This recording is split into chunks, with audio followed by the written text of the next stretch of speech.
Okay, appreciate everyone being here tonight. We'll go ahead and get started. And y'all had time to look at the agenda? Yeah. Any changes or comments on it? Okay. Everybody fine with it? Okay. And I know you've had time to look at our previous minutes, minutes from our previous meeting. Any changes or comments on that? Put that on the consent agenda then. Number 3, review our personnel status. Not a whole lot of changes, but we do usually have changes in the jail, and I know Alex has had right now he has got a position or 2 that's open. Any questions on that?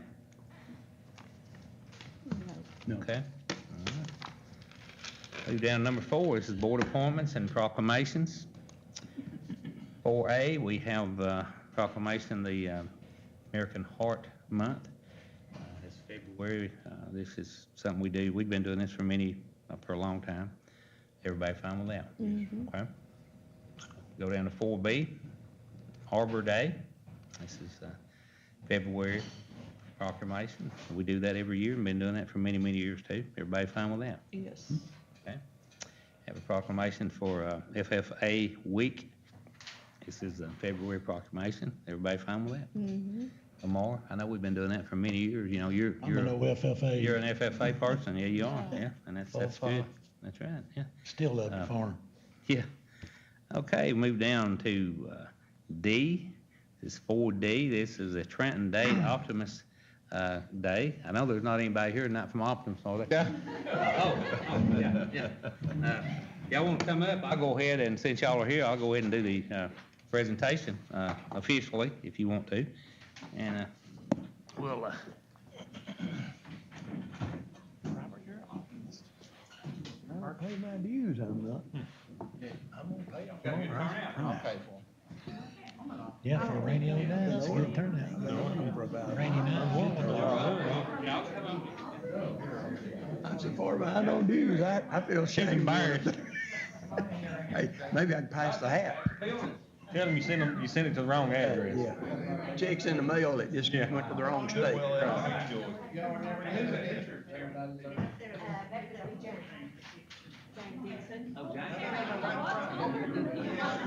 that look all right?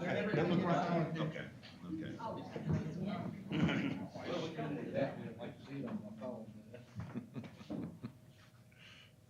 All right, I'm going to go ahead and read this.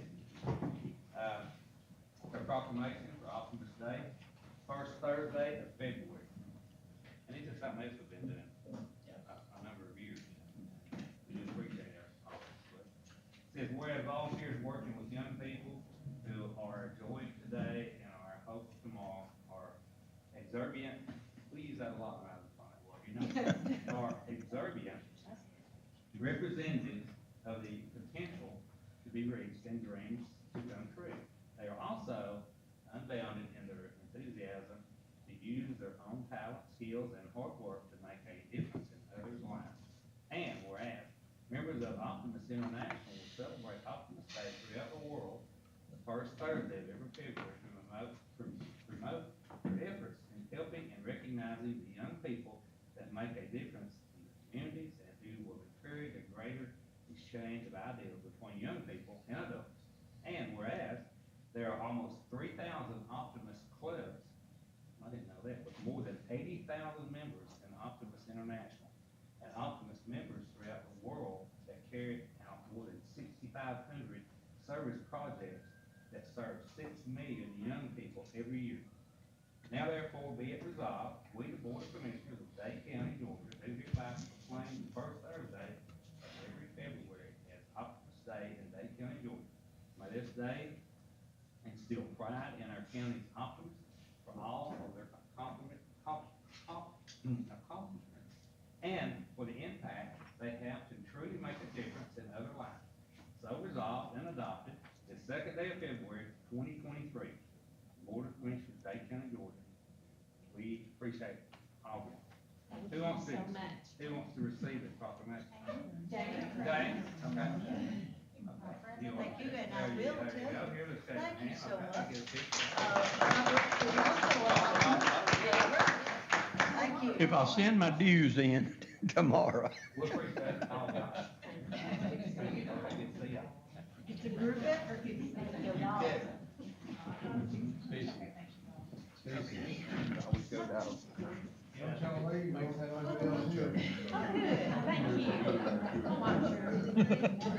What do you say, don't leave? All right. Okay, let's move on to, this was 4E, Dade County EMA Severe Weather Preparedness Week. And we've been doing that for quite a few years. It's something fairly new, but it's an important. Alex, where you at? Are you in here? You don't comment on that? I mean, you know, that's the EMA Preparedness Week. I mean, as far as, you know, that's throughout, I guess that would be throughout Georgia. Oh, yes. You know, it's actually, As we emphasize, like in our winter weather or severe thunderstorm warnings and tornadoes and everything we do to prepare for our community. And a lot of our states that are west of us are fighting a lot of ice and stuff right now. And it's been very damaging to emergency services and other places. So, you know, our volunteer fire services are prepared to help keep the communities clean and safe. We think that left in this opportunity for everybody to take their own preparedness, to be prepared for themselves, for their families and their animals and everything during these weather. So this is a great week to look at that, and there's a lot of information on the ready.gov, georgiaready.gov, and we have links on the website for people to help build this, because you never know when it happens quick, and you gotta be able to take care of yourself and your family. yeah. All right, we appreciate it. Yeah. Thank you. All right. Okay, any questions on anything we've, so far? Everybody fine? Okay. All right, let's move down to approval of our SPLOST, our capital equipment. A, this is RFP results for Dade County Sheriff's Office on 2023 Ford Explorer four-wheel drive. Tommy?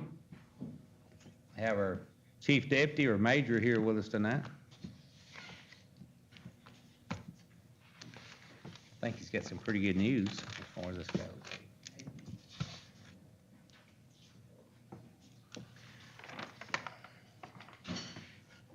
Just kind of give you a rundown on vehicle wise. After going through, pairing them up, maneuvering some around, we're supposed to receive a vehicle from the Drug Task Force. So we've got one that Irwin's in right now that's pursuit rated. That's only got 30,000, so we'll pull it off the road or off from him, put him in the one the Drug Task Force is given, put it on the road, which will allow us to get one that's got like right at 170,000 miles on it off. Take mine that's pursuit rated. I don't think I'm gonna be getting any pursuit, so. We hope not. Put that on the road, and then I've asked for a bid on a Explorer that's not, it's a fleet Explorer, but it's a base model Explorer. So I sent out for 3 bids. On those 3 bids, I got one back from Prater, and let's see, and it came in at $36,482.88. With an extended warranty of 100,000, it was $1,845.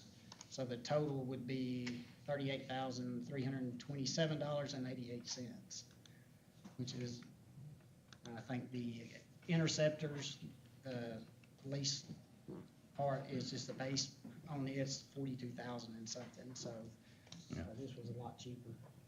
Okay. And also for the other one that I'm gonna put on the road from Irwin, it needs a little bit of equipment, not a lot. It does need a camera, and I did get a price on the camera. So for the price on the camera for that car would be $7,320. I think it may need a push bumper and maybe a partition if I can't find one. I think we got the front part, but not a back part. But we're gonna check at the barn and make sure we don't have one in storage somewhere that we can pull and use. So it will need a little bit, but not a whole lot to get that going. And also, I know this ain't on there, there's 5 body cameras that's down that we've been waiting to get parts on that we've not been able to get. So to get the new body cams, to replace those would be $995 a piece, and we only need those 5, and they're supposed to work with the cars also, so I'll just throw that out there. Y'all can decide on that later. Yeah. But just for But the today, bumper, the actual equipment for his, the bumper and that, the push bumper and and the, the cameras. cameras, Yeah. that's gotta happen to put it on. It's got the radio, the console, That's it's where got we got all everything that in. else, lights. Yeah. Yeah. It'll have to be striped, which is, I think I got a price on that. Well, you're too. looking probably total on all of it, probably around $10,000. You got 7, then you got, so you might as well figure, by the time you $73.20 for the stripe it. camera, the striping is $751.25. Yeah. And then, I don't know what the push bumpers are, I Yeah. have to get the pricing from whoever installs it. So if we agree, not to exceed 10,000, that ought to cover it. Yeah, I would think so. But that's going towards the other car. That's Okay. going towards the other car. That's saving us from buying another one. They're Right. pulling it, he's Yeah, shuffling so around, so that's good. with me doing what I'm doing, we should be fine with just this one car, unless one gets totaled out or something. I can't predict that, but that should get us for the year. I think somebody had said something about 3 cars for this year. We don't need 3 cars. No. With what I've done, we're able to just put us in one of these cars and put mine on the road and pull Barry, since we're getting the one from the task force, and put him in it. Then on this one, when it comes in, I'm assuming you'll come back and want to. Very minimum lights. You don't need a lot of lights on it. Any questions? Okay. So 38, 327, whatever, 88 plus 10,000 for all the other stuff for this other car, right? Yes. Total expense tonight of 48, 327, 88. Yeah. Okay. Or not to exceed that. Not to exceed, yeah. Okay. All right. Be fine. Everybody fine with it then? Okay. We'll put it on the I'm consent only agenda. budgeted for 3, so. All right. Appreciate you doing that. I mean, that right there shows, I say this a lot, but, we work close with our sheriff's department, and we work, and we've got a lot of positive where a lot of counties don't have it with it, because it's just like Tommy. Now, he didn't have to do that. He didn't have to go in and do all this finagling around and give his car back in, so that's what keeps you tax money, using Yeah. it wisely, and we appreciate that, That's my tax money too. so- No, I know, it. You pay taxes too. Yeah, Really, so, 'cause, so we appreciate it, honestly, so, thank you. you're welcome. All right. Let's move down to B. This is the Dade County Industrial Development Authority request. This is for some funding to acquire more land there for our future industrial development and commercial expansion. Evan, you want to come up here and talk to us a little bit about that? Evan actually is our director now with the IDA, and does a lot of work, a lot of good work, so just explain to us And kind if of you'd what you like got. to, Mr. Chairman, I'll go ahead and do my update with y'all at the same time. But the Industrial Development Authority basically voted to ask y'all to be able to draw down on the SPLOST funds to be able to acquire some more land. I think a letter was sent to the chairman to request that. Y'all may have already seen it. But our industrial park, we've got some land, but it's not usable for industrial anymore. We've got some low-lying creek land that's still over there on the backside of Vanguard over towards the creek. But looking to be able to acquire some additional land. Some of our board members have been working on that. They've identified some and need to be able to draw down on some of the funds to make that acquisition. You request, what, 10,000, I think? Yeah, something like that. Anything that y'all can give. That'd be no problem. I know. Yeah, real quick.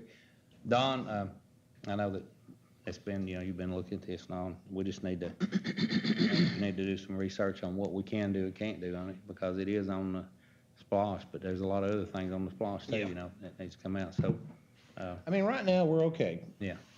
So, Yeah. barring any major catastrophes, Yeah. weather-related. And I think the board, speaking of the IDA board, is understanding that it may have to come in increments over, a few months, Yeah. to be able to do that. So they're okay with that. Even from more my so than understanding. that, Right. not just a few months, because, you got priorities you got to do, so, but, everybody fine with trying to work with them, and just see what, what we can do. I mean, Well, can you You know, kind I of mean- just explain that a little bit? So you would purchase the land anticipating a company coming, and then do they purchase that from you, or do they? It really depends on What how they- that is worked. It could be done both ways. Okay. It really depends on what the company needs, what we've got available. And in this environment, in this day and time, most of the land when you're trying to recruit companies to come in, you basically have the land and you give them the land through an incentive package to be able to come and bring the jobs. So, there is on occasion where a company would come in, if it's a small amount of jobs or a small amount, they just need a couple of acres, they may purchase it from us. So it wouldn't be, we just need to be able to have that land to be able to expand. We've already got one company, and I'll go ahead, if it's okay, I'll go ahead and go into the projects that we've currently got, because we've got one company that's already been on the ground here that's looking to locate here, and we've got to be able to have some land for them to do that. They want this area, and we've got to be able to expand. We've known this. I mean, it's a great problem to have, because we've now basically outgrown our existing industrial park.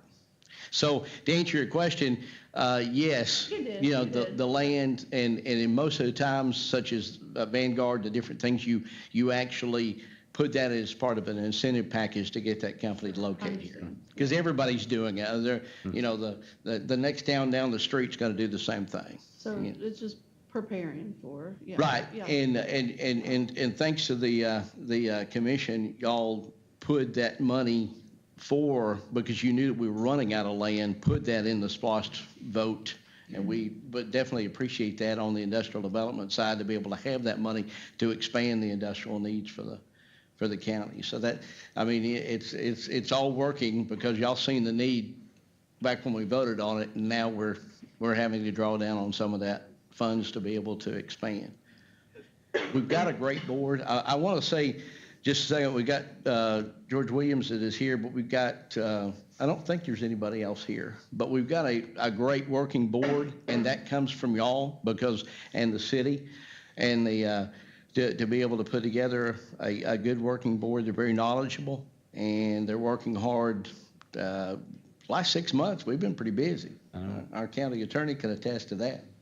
But let me give you an update on a few things that we've got.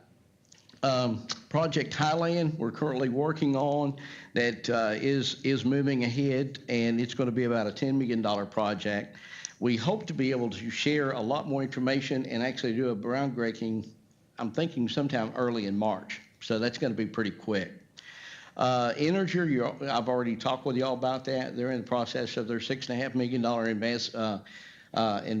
investment now to, they're going to put some more clean rooms in for more production.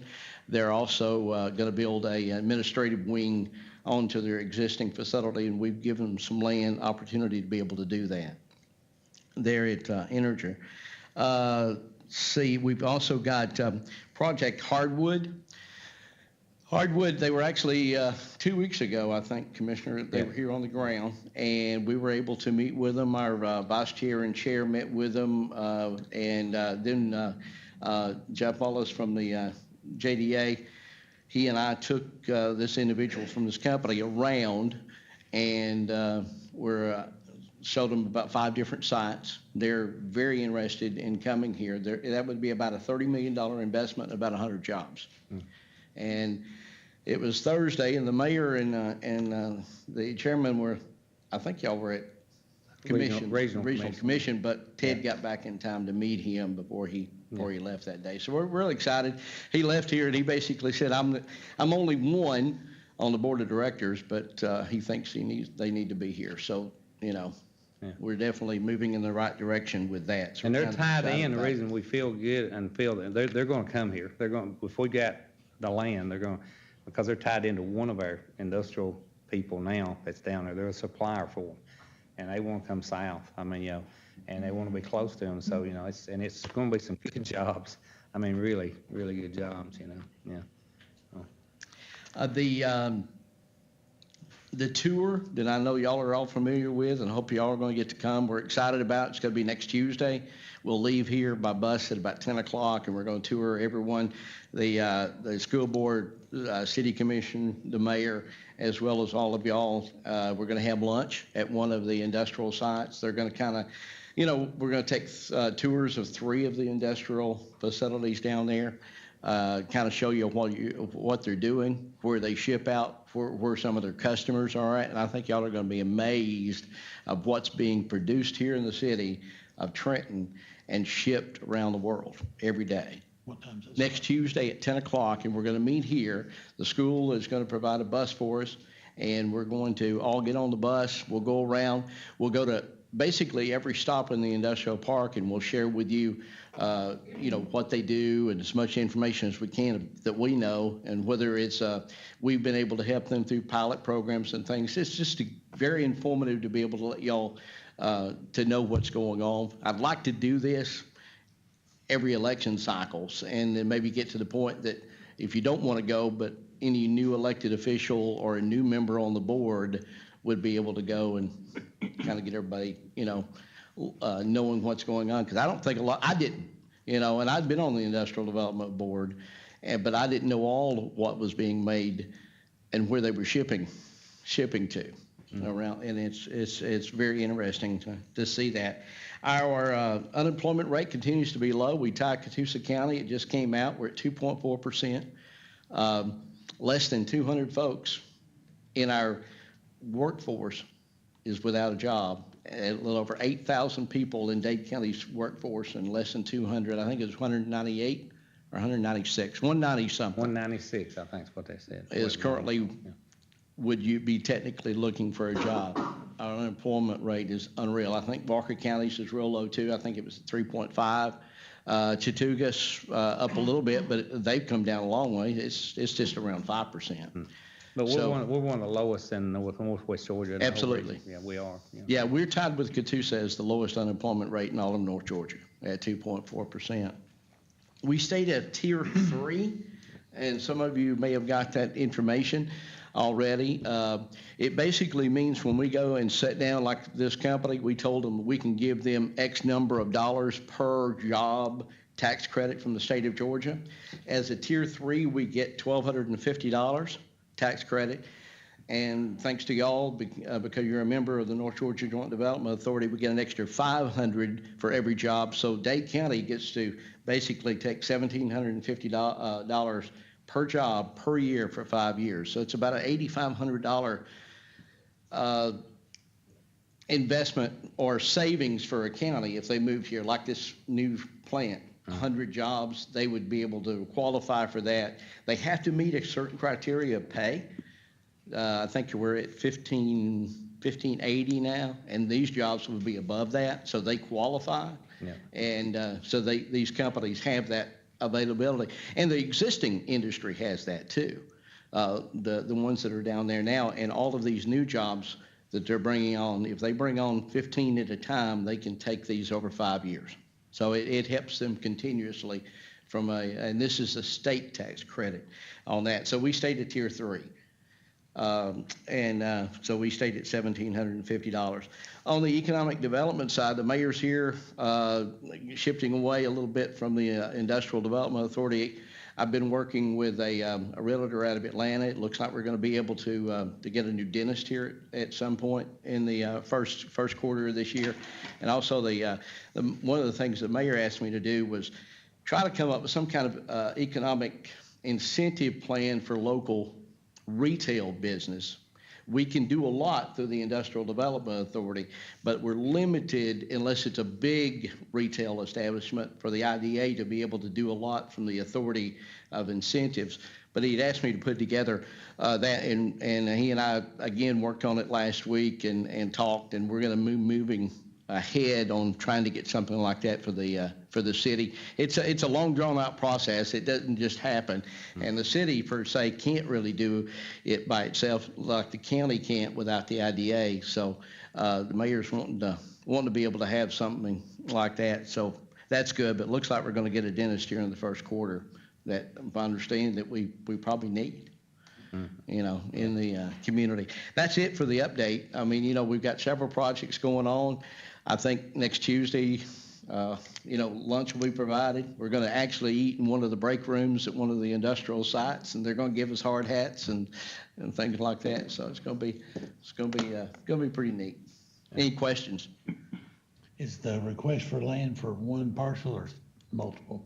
This particular part will be one parcel. Now, it may be broken up and be numerous things, but it's one parcel. For Yes. one. Yeah, it's large enough to be in several, yeah. Okay, all right. I know we're needing some larger tracts of land, that's all. Any other? Thank you, Evan. Oh, Appreciate thank it. you. Good report. Thank you. Okay. All right. Down here to, so we got that covered. Okay, Evans not gonna come, okay. We'll go to 6A. This is, grant funding, and request for proposal, RFP, for a new second-generation HVAC unit for public library. And, I know it was tabled at the last meeting. I think we'll table it again, because she's still waiting on some information about that grant. Okay, I didn't know really why you okay, that's good. Okay, we can do that. That'd give us more time to kind of look at some things too. All right, we'll move on down to number 8, since Evans already gave us an update here on things. And from our Republic Services Incorporated, which is the people that actually handle our solid waste, our garbage. We have a representative here tonight. Where'd you go? Where'd he go? Where'd she go? Hi, good evening all. Monica Mosley, Republic Services, the municipal manager. So in our agreement, it allows annually for a rate adjustment, and there is a cap. It's 4%, and it is governed by the Water Sewer Trash Index, Consumer Price Index. So it was 4.37. However, there is a cap, and so it's just going to be 4%. So we're requesting the 4% increase. Well, I thought you said a 4% decrease. Yeah. Annually, we get Well, I a rate think adjustment from our transporter. Now, we were expecting it, so Yes. it's got to happen. I mean, you know, but and that's not bad. I was hoping it'd be less. I was hoping, but, you know. But under the current, economic it is, conditions. yeah. But, Mr. Hartline, you got any questions on that, No. Yeah, and it's not that bad. I mean, even giving back to the customer or people that come, The facility. it's not that bad. It's not It's gonna be that. about $1.30. $1.33 a ton. Yeah, That is it's not, correct. then that's the people that go across the scale. So, of course, people take their garbage down there. It's free unless you've got more than so many bags. So, and for those you don't know, some people don't realize our garbage from Dade County actually goes to Alabama. It goes to Collinsville, Alabama, and y'all have a massive. 40 plus years. Yeah, you got 40 plus years left on it. Correct. Yeah. At the current The capacity. current capacity. It's down in Sand Valley there outside of Collinsville. So that's where, and of course they handle it. They handle the trucking and everything. Yeah, So, transportation and disposal. transportation and everything. So, yeah. Lamar, you got anything? Any questions? Any questions? Ms. Bradford, I know you're up to date on it because that's your, yeah. It's your wills. What about you, Mr. Kyle? No. Okay, all right, we appreciate you. All right. Appreciate you coming tonight. Thank you. Okay, thank you. All right, we'll put that on the consent agenda. Okay. Move down to number 9. This is our historical courthouse project report. Jamie is not here tonight. He He did said- yeah. submit one online here. And it is, but he had a kind of a critical thing going on. He had a daughter there that's had a sports event, and he don't need to. I call it critical because I'm telling you something. You don't need to miss these things. I mean, you don't. Their kids are growing up, and so he's got that there, and he'll be back with us next meeting and give us an update on it. But they're good. They're doing a good job. It's moving along. Good over there. So. Let's move down to number 10. This is a approval of our FY 2022 financial statement, and we do have from Henderson, Hudson, and McCullough, we have lady here, CPA. Good evening.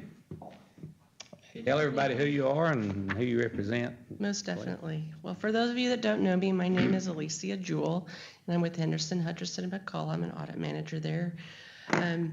And just we'll take some time. There's some required communications in conjunction with the audit, and then we'll hit on some of the highlights for the numbers and see if there's any questions at the end. So we'll start with the required communications. And first of all, thank you for giving us the opportunity to do the audit. And I kind of like to start at the back and go forward in terms of saying, let's start with what the results were, and we'll talk about some of how we got there. So the results are a clean report with an unmodified opinion, so that's definitely where you want to end up through this process. So congratulations on that. And just to let you know, in the audit process, we pull transactions, and it provides reasonable assurance. And what that means is we didn't pull every single transaction, even though I'm sure maybe they feel like we do. So it's not absolute assurance, since we don't pull every single transaction. Look at that. So we talk about some of the significant accounting policies that were implemented during the year. GASB 87 was one that came into required reporting this year, and it's related to leases. So it just changed how some leases were reported regarding whether it's be a lessor or a lessee. So that will be showing up in the note disclosures and in the statement of net position for the government-wide statements. On the next slide, we'll look at the accounting estimates that are included in the financial statements are going to be consistent with prior years, accrual for compensated absences, and then the depreciable lives of capital assets or property and equipment.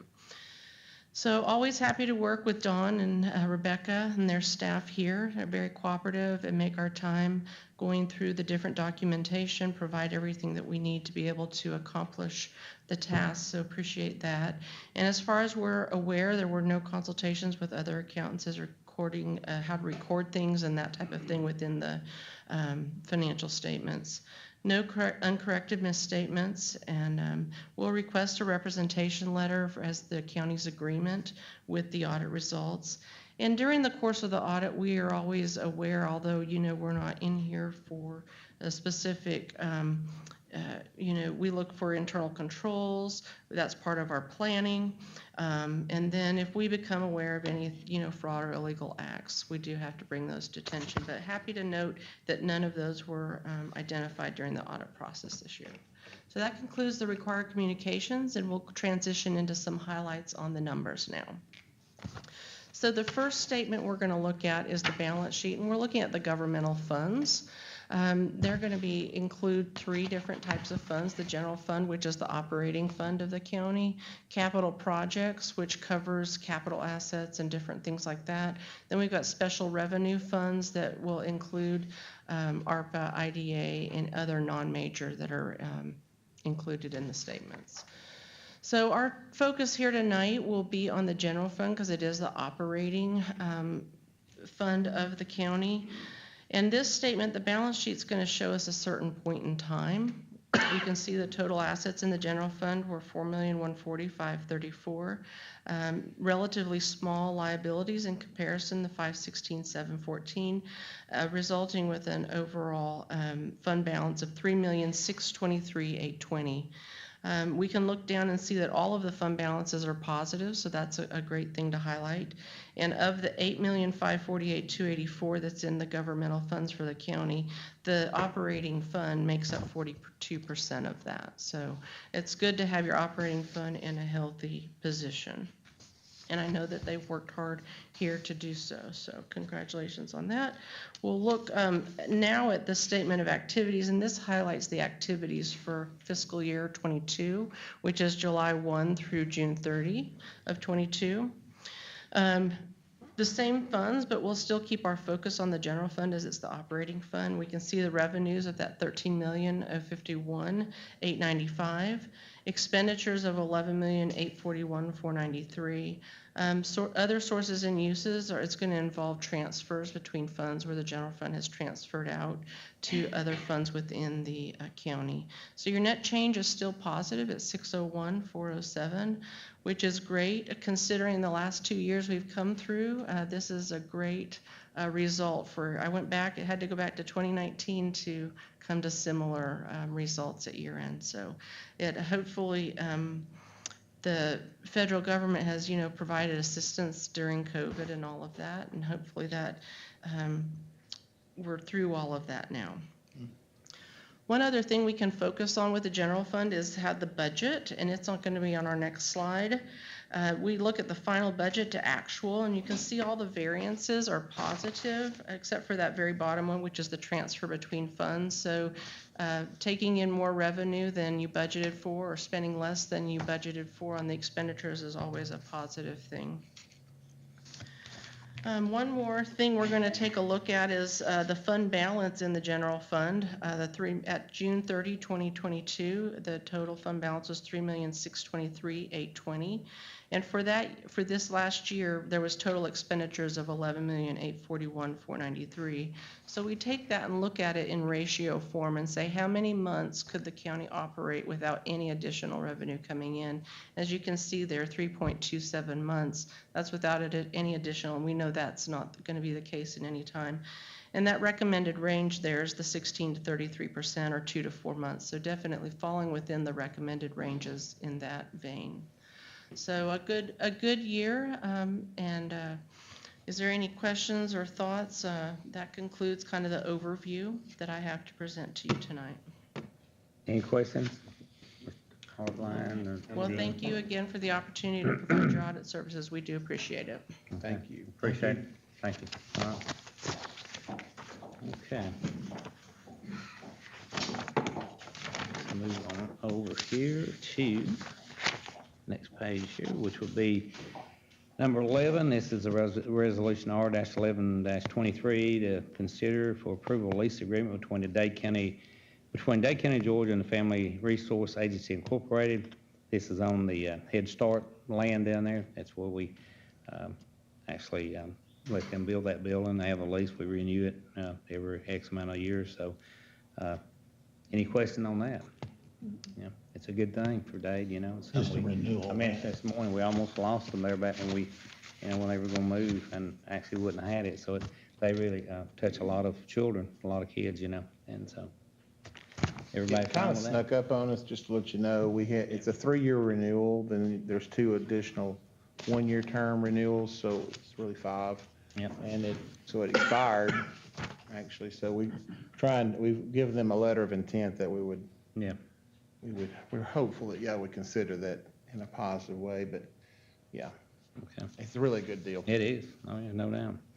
Let's move down to number 12. This is Resolution R-12-23. This is the EPD STAR program. Ms. Bradford, this is, our tire amnesty event application. So you want to kind of comment on that, touch on it a little bit? I know it's We'll do this and then we'll set the date. Like I started, we'll try to do the Okay. annual time and set all that up Okay. All right. and get that posted pretty soon. First Saturday of May. Yeah, Hopefully. Maybe it don't rain too if bad. no rain. Well, yeah. Any questions on that? Everybody fine with it? Okay, let's put that on the consent agenda. Move down to number 13. This is Resolution R-13-23. This is our MOU authorization for our Historical Preservation Committee to make application for certified local government grants, and we have to do this officially to give them the right to do that. And we did this, about a year or 2 ago? They didn't we? did this 2 years. 2 years ago. Well, was it 3 years ago? It's been a And while, yeah. Donna and Street, William Back, and I worked on this for, about 4 days? Yeah. Last week and this week, and got that submitted. So, we'll see. Yeah, okay. Everybody fine with that? Well, tell I mean, them it's what not all costing us tell them anything, what all so, it's yeah. used Yeah, for. so Donna, you want to mention a few things about the survey, what that means, and Yeah, 'cause and everybody. kind of what to, And kind of what to expect, just the people, they might get a visitor or someone at the sidewalk, or well, we don't have sidewalks. We'll give Donna 1 minute. Okay, go ahead, Donna. Glad to have y'all here, all of you here. I watched you on TV. I'm glad to see Lamar in the saddle this week. The grant was for a certified local government. We are one. The city of Trenton and Dade County are one of the only joint ones in the county, in the state. And we applied for this in 18. We received it in 18. In 19, we applied for a different grant, and in 20, we went back to the plate to work on finishing it. What it is for a historic structures or sites survey. We did the city of Trenton. Now we've got to move out into the county, and we applied for $15,000, and with some in-kind work, part of it our work the other day, and $6,000 from the commission. We hope time has gone by and they'll go back to us, and the lottery will come and we'll get this grant, and we can do phase 2A, which is the New England City area and the Pope Creek. William started calling it the Pope Creek Corridor. And we have at least 225 sites that need to be photographed, and the documentation, and put on NARGIS, which NARGIS is a big old long name for the geopolitical. Almost every county has everything on there. All we have is the city of Trenton, and I'm so thrilled that we do. I looked it up the other day, and we can use that for all kinds of things. But one of the things we wrote in our last grant was the Clark House. It was a house in New England, and it burned in December. So we're losing those. How somebody was going to restore it, and the electrical work inside it did not hold up to the restoration. So we're happy to begin actually doing what the HPC is supposed to be doing. And we can't get a big grant until the whole county has been counted. Yeah. So we may bring a proposal back to you in another year to begin paying for this a little bit at a time ourselves, and $10,000 or $15,000 a year, and then about every third year we'll apply for some extra money. But we really need to get it done, because we can't apply for a big grant for something until we have completed our survey. Yeah. So we appreciate what you've done. You don't know what you got in Don Townsend. I think you do know, but he worked really hard to help us finish this grant and spent about as much time on it as he did your LMIG grant. So thank you. All right, thank you, Don. Appreciate all you do. All right. Thank you, Don. Okay, everybody fine with that? Well, okay, let's put it on the consent agenda. Move down to number 14. This is Resolution R-09-23. This is our memorandum of understanding between the Board of Regents of the University of Georgia and on behalf of UGA Cooperative Extension and Dade County for the provision of cooperative extension services and personnel in Dade County.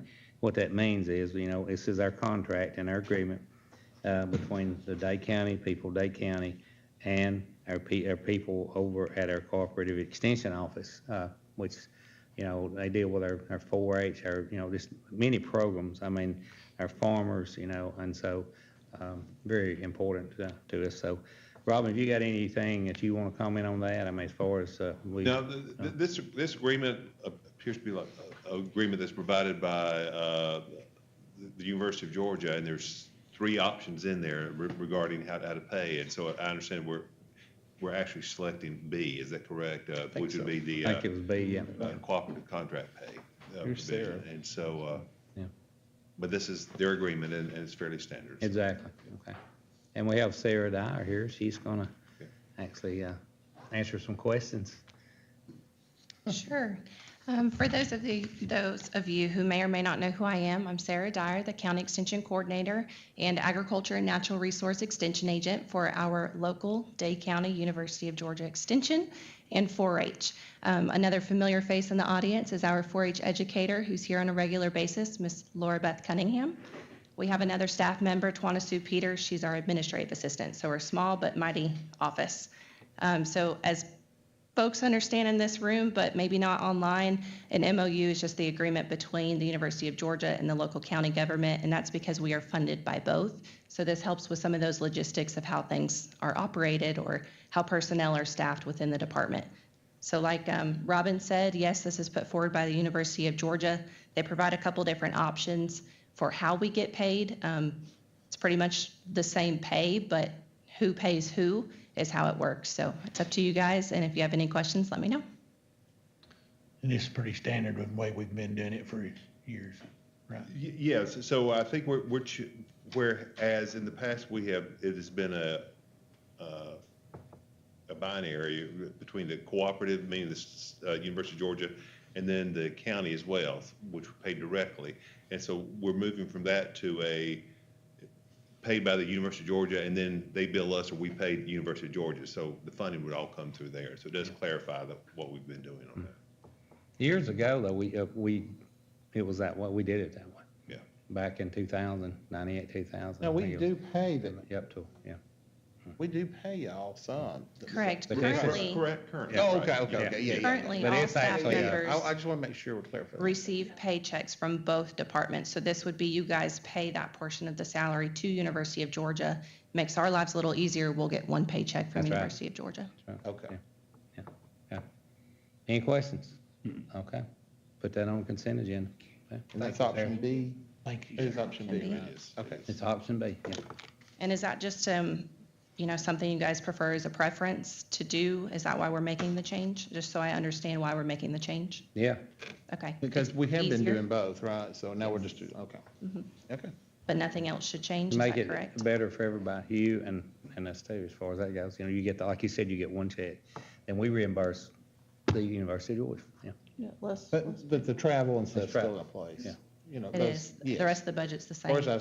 yeah, I mean, there is a travel allowance that is included in that we will still, that's an expensed item, that's not a payroll item. Correct. Right. Okay. Okay. Sounds good to us then. Thank you all. All right, thank you.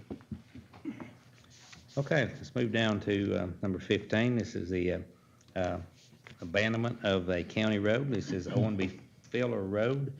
And they came in about a month ago, well, not quite a month ago, and this is Dr. Filler, if any of you remember him. And anyone on Sand Mountain remembers him, and he had a clinic here. But this is actually a road going into their house, going right through the farm, their middle of the farm. Goes only to that house. There's nobody else affected by it. How it became a county road, I don't know, years ago. I mean, most things were done that way, I guess, but they've had a lot of vandalism. Some had a HVAC unit, a 5-ton unit, practically used solid and cut. And so anyway, they came to us and asked us to abandon it where they can actually close that road off at the main road. And Mr. Hartline, he's their commissioner out there, and I think you're familiar with what we're talking about, you know, I mean. as Yeah, far from my as- understanding, they own all the houses and then the Everything. road does not leave their property at all. Does not leave it at all. So I don't see any reason we shouldn't abandon it for them. No. So there's a process. we No, gotta there follow is, to but do we that, want yeah. to, But this we will want get to start it, started. tonight, yeah. Yeah. And so but I just want to bring it up and make sure everybody's on board with it, and we can authorize you to start the process of it, yeah. But after showing me what they did, I can understand why, and of course, I want to be sure, just like Mr. Hartline, it don't affect anybody but that landowner, you know, and so. It doesn't, I mean, if we abandon it, it doesn't landlock anybody or Nobody. keep them from getting to the land or Or anything. what about power lines and anything like that? Just goes to their Goes to barns their and their houses. houses. Okay. Water lines too, yeah, same thing, so, yeah, it's not gonna affect, so if everybody's okay with it, we'll go ahead and agree to put it on the consent to authorize our attorney to go ahead and start the process of it, okay? Very good. All right. Let's move down to, number 16, this is the disposal of, resolution R-14-23, disposal of surplus county property. And you've got that in there. We have a track hoe that we had down at our transfer station for a long time. And we actually have, we've made our, we're improving it right now as far as the concrete goes. We've replaced that one with a rubber track unit, and this one here is ready to be sold. I think we'll get a good price out of it to put back toward the unit that we bought. Any questions on that? Okay? And there's also 3 Salt salt spreader. spreaders. Yeah, that's, I I mean, forgot about but those. we're yeah. gonna, Yeah. it's okay, sell all those together. I Need to, guess. don't sell them, let one person, yeah. Right, Billy? Yeah, all 3 is All one three of them, lot. one bundle. Yeah. Yep. Yeah.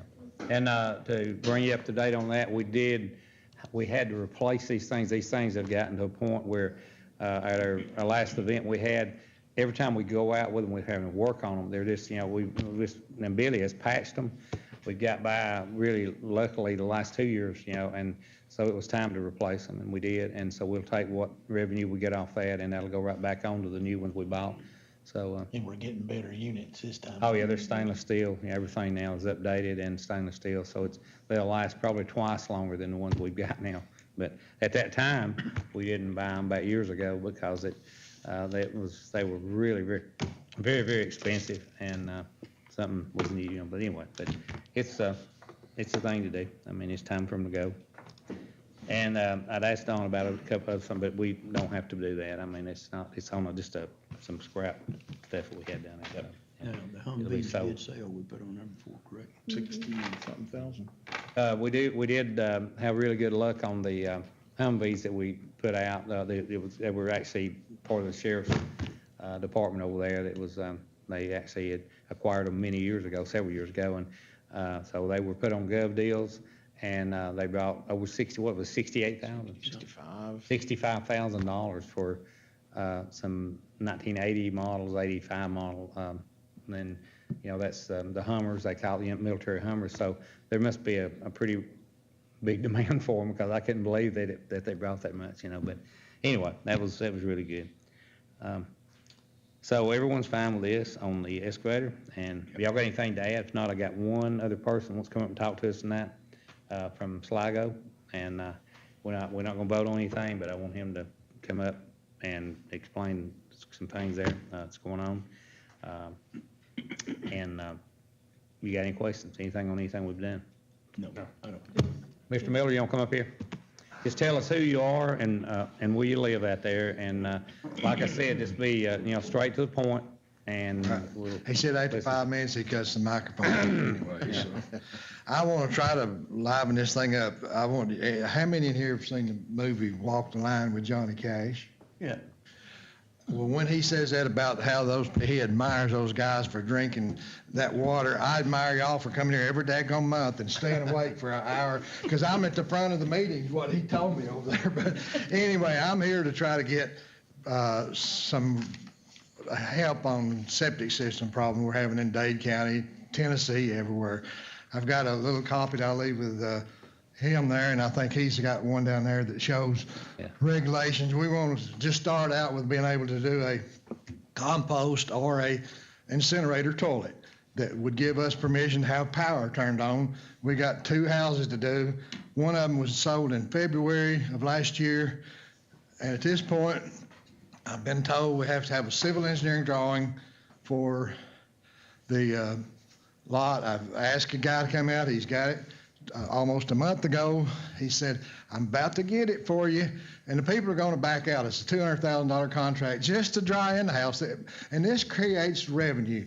But the city and county has got an advantage. If we don't get it all done, it don't matter. They can increase the taxes. They can get the revenue, but if you've got progress growing, like the guy was talking about all this stuff, if they can't get a place to build a house, and this guy is telling me now, he come and did the letter. He works for the civil engineer. I'm sure every one of them got one. The estimate is $35,000 to $50,000 to put in the field line. And you got to have a license to do it. You got to have a special license. We don't know what it is, but I've heard this guy that's over the whole county has just left. And hopefully Ted can work with us. He's with the state. He's a state. Yeah, with the state. This is where he has no authority over the state, is what I've been told. No. But when the fact that you lose revenue from taxes, but you can create it no matter what, I understand that. And that it's just hard to imagine. I'm 75 years old, I don't have to do this. But everybody can't pay $75,000 for a septic tank. And it's not that it's gonna cost that. The pipe would probably cost $200 as they put in that ground. And they're charging $50,000. And if somebody don't stand up and get it changed, it's not just here. It's gotta come from the state. Y'all gotta work with representatives that we can get this changed. The stuff that they're making us do is not even true. And I'm gonna get videos. I've got a 3-acre lot that we got a house already started on. And if you got 3 acres, which is 125,000 square feet of property, if you get 2 inches of rain, it's not gonna hurt the property. It's clean water. And if I have a 300 or a septic tank, that in a house, we're gonna use maybe 100 gallon to 200 gallon a day to do that. We can clean the water up. I'm in favor of using aerobic tanks, even though I can design one that's gonna be a lot less than the 5,000 I had a customer pay for it. Then after watching the video on aerobic tank, it shows on there, the water's clean, cleaner than what the city is, according to some of the things they had. I don't know if you can believe all that, but it's clean water. And then he told him he couldn't put it for an irrigation system. That's what they show on the videos. It's an ideal situation to clean the water up. Then you put it on the ground. You can have a waterfall, and you can't get the water to stay on the ground over here. I've lived in Dade County for 20 years. I've got 2 waterfalls. I've spent thousands of dollars trying to seal the ground to keep the water from going out from under my bridge. It goes away. You can't do it. So what they're telling us is not even true. And to have a soil scientist, I waited 4 months to get a soil scientist. Then he comes back and says, okay, I can come next. Right away, he said, I'm very tired. I can come for $1,000 instead of $400. Come on and do it. I mean, I can't keep doing it. It's about drove me batty. My wife says it's unbelievable. Well, that's why, now, I'm not gonna cut you, I'm just gonna say, I know he said a lot tonight, and a lot of you don't understand probably what he's saying. What he's got an issue up there where he's actually, his soil is not suitable for a standard septic tank filter. That's what they're saying. What he's hearing now, we don't have anything to do with that, but. No, it's not true though. I'm gonna show videos. Now, just hush up a minute. Let me just talk a minute. I'm gonna tell them, you're here and we wanna hear you, and that's why you're here tonight. Not that we don't have anything to do with the state, but he's asking our help as commissioners of Dade County. Right. To kind of be in the middle here and try to negotiate or help him, whatever. He is trying to, or he's found a suitable system that he thinks would work. And we met with him a couple of times in this office in here, a month or 2 ago, whatever, and they went back and looked, and they've got some chains of employment down there on supervision in the state. And it's not something we can do. We don't control it, but we are represented. We try to represent you and do what we can. That's this has been going on for like 2 years. It's not for me. I didn't want to come. No, I know that. Everybody needs the help. I know that. Everybody don't want to pay $50,000 for septic. It's coming. That's going to be the only one's going to be accepted. Exactly. So we need to change it. So, you just, we and I feel that all of us will do what we can to help you. It ain't to help me, it's to help you. It's to help the county, sir. It's the county, everybody, you don't want to pay $50,000. It's doing away with our environment. As far as the people coming here, not going to be able to have a place to build a house. There's not going to be any suitable soil unless you pay $50,000 for a septic tank. Until there's sewer out in the county, which is not in my lifetime. No, not in my lifetime either. But I wanted the commission to hear what you've got to say. And we'll set a meeting up. I'll call them tomorrow, Monday. I'll set a meeting up here in the office with the health department, get them up from Rome. We'll do this again. But you need to have, like they tell me, you need to have a drawing. Just don't have to be give them, show them what you do. You don't understand what I'm requesting right now, Ted. I want y'all to decide whether you have the authority to say, if we have a system, it's listed in Georgia's thing there, for a compost or a incinerator. Incinerator's the most clean. There's no pollution goes in the ground. Can you get authority for me to get that, and then we can have power turned on to 2 temporary? We can't do that at all. Because you're stepping across the environment. No, just listen to what I'm saying. I want to say that this is environment and state thing that you want to say, if he's going to put in a compost, I don't want to use that. I want to get it changed to where we're going to use an aerobic system, but I can design a system cheaper than $5,000. And if you got $5,000, not bad for a septic system anyway, because you don't have to have the fill line. The water is going to be clean. The city of Trenton can do the same thing. They can take all their gray water out of the sewer, and it costs a third of what it is to treat the city water, and the taxes would be less. You could take off the amount of your bill, 35 or 2/3 of your treatment bill for that. The city needs, it's not for me. I don't care. I can get the customers there. Everybody say, oh, they'll pay $50,000. It's not right. I don't care if they can pay $1 million. Yeah. Everybody can't pay that. But we will, we can't make that decision. But the health department, and what they explained to me this past week, anything pertaining to the environmental issues or environmental impact of any kind, I don't care if it's a field line or whatever, they're going to have to look at it. They're going to have to be the ones that make that decision, not us. No, it don't, Ted. If you let them do it, it will. No, we can't. No, that's, that we can't. It says it in the line. All you're going to say, this says this right here. Present that to them. I don't have to be here. It says that we can present it. This is a system that you can use. And if you do it, you can have a. As long as they're okay with it. You can't have water in the house. I call the water company. No, there's no such law. But the guy that was there said you can't have water in the house if you use an incinerator toilet. And I said, what the heck does that have to do with it? So it needs, this just said, is that enforceable? That you can say, yeah, we agree. We want our health department to go ahead and say, yeah, they can do that. And then we're going to work toward aerobic. You wouldn't even need a field line. So this is the first thing. Can you get that work, or if we use a compost toilet, which they say you can't use it for putting it on plants, but that's all the years people have been doing it. But it's just beyond comprehensive, all the crap it puts you through. I'm going to lose. But I will set it up here, and we will get we got a health board meeting coming. But anyway, that'll be before that. We'll find out. I'll find out with you. I know what you're saying.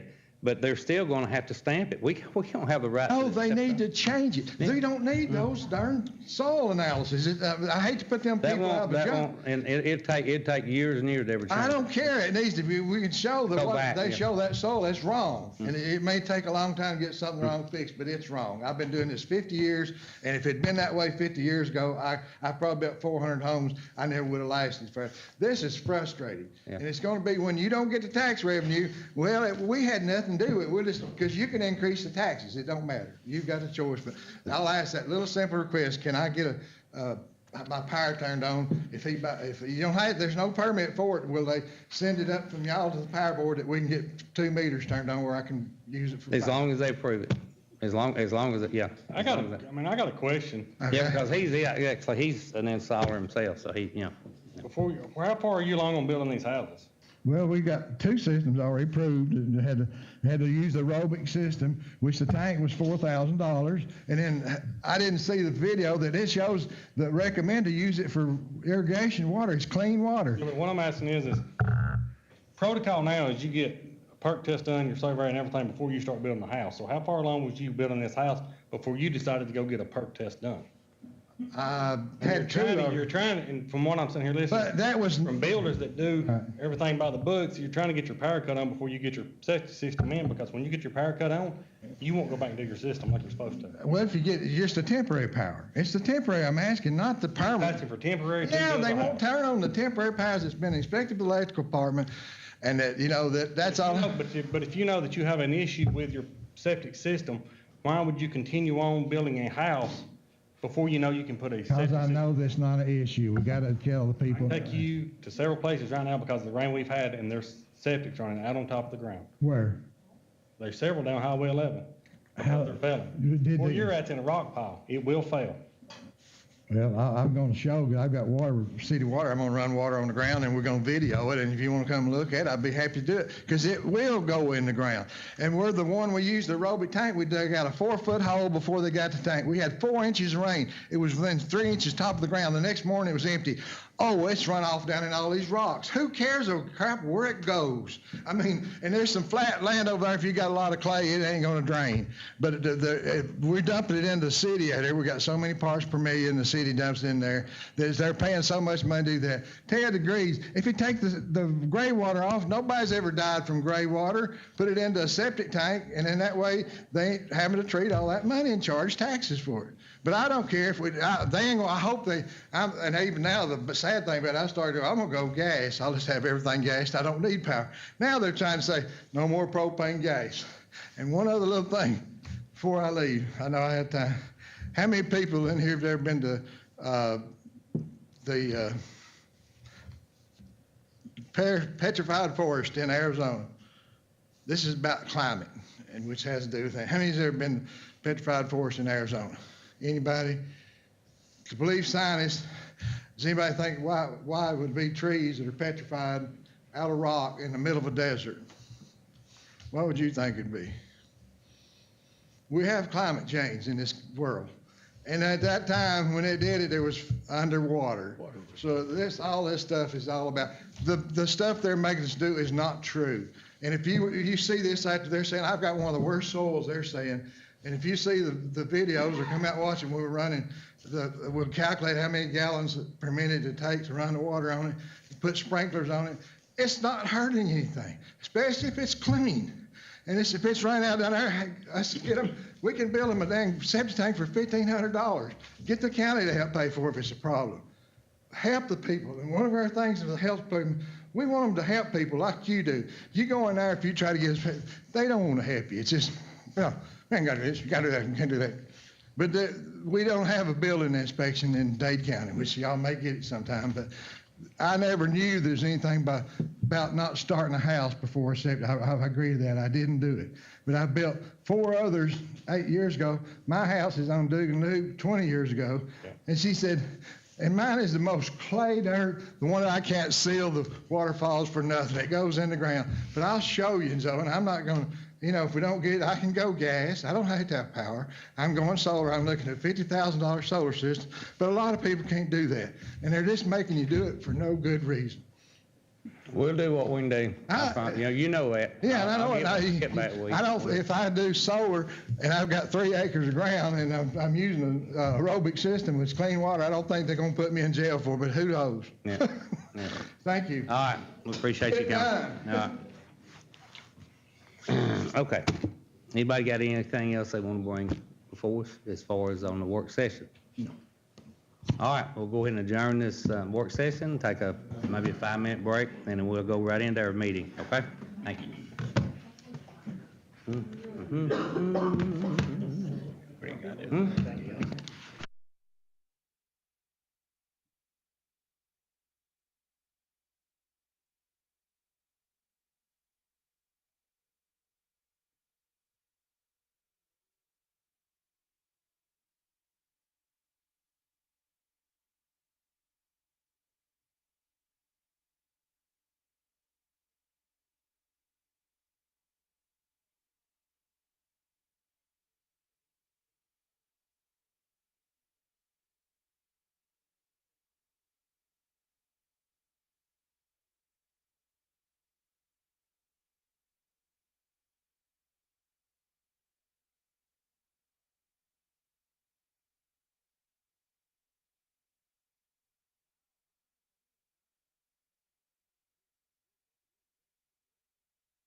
Go ahead and we'll start our meeting.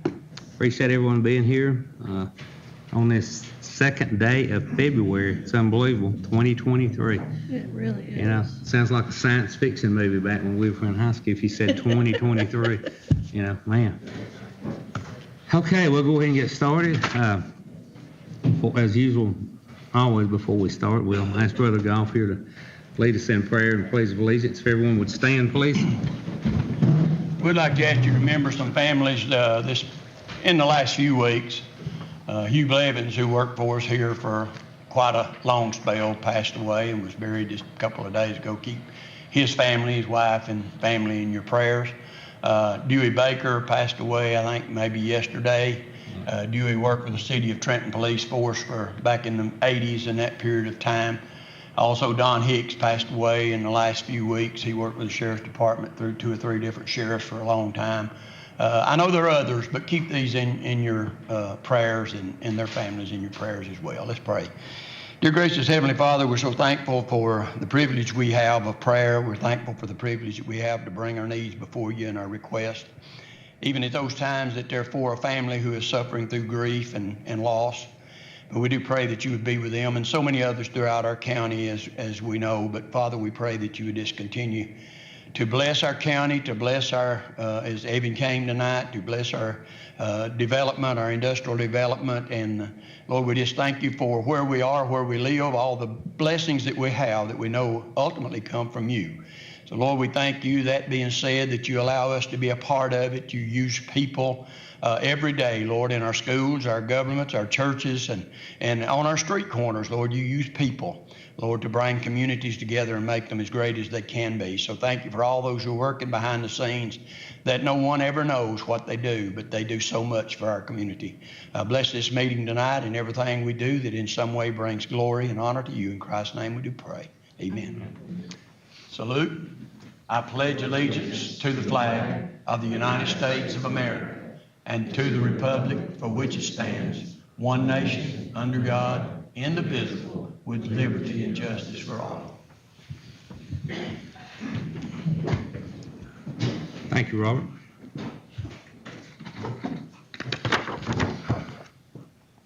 This is a regular scheduled meeting of the Dade County Board of Commissioners, which takes place at the same place and time, the first Thursday of every month. Proper notice of this meeting was given to their legal origin, the Dade County Sentinel, and has been posted in our hallway, the administrative building. At this time, I do need a roll call. Mr. Lowry. Here. Mr. Hartline. Here. Mr. Goff. Here. Ms. Bradford. Here. And the chair is present. We do have a quorum. Okay. Anyone want to come up and talk to us tonight about anything we've discussed tonight or anything?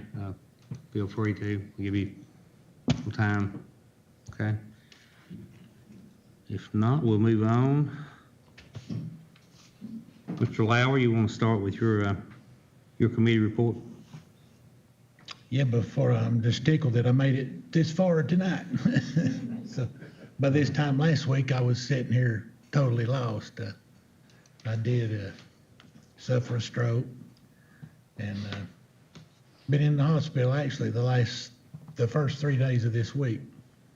So, but I have AFib and hopefully the medicines are gonna take care of everything and I'll be good to go. They told me I'm one of the lucky ones that have a stroke and it not paralyze you in some way or kill you. And for me being paralyzed, I think I'd rather pass on, but we don't get our choices about that type of thing. I'd like to recognize Alex's case because he immediately recognized that I was having a health issue, even though I didn't recognize it. And then my old buddy Rodney Ross, when you come back to and you're back there, and they took me back there in the room when I come to, when you see familiar faces, it's good. It makes you feel good. It makes you feel more that you're going to be okay. So Rodney's been a long-time friend, and Mike Engel, who was on the ambulances, he's worked with my son. I've known him for years, and then from the hospital where I worked. Carrie was on the phone with my wife And that meant a lot. But I'm better and I'm good now, so. But our 911 calls were, we had 203 EMS calls. We had 261 fire department calls. Fire and rescue. I'm always gonna add the fire and rescue because they do as much rescue as they do fire, so.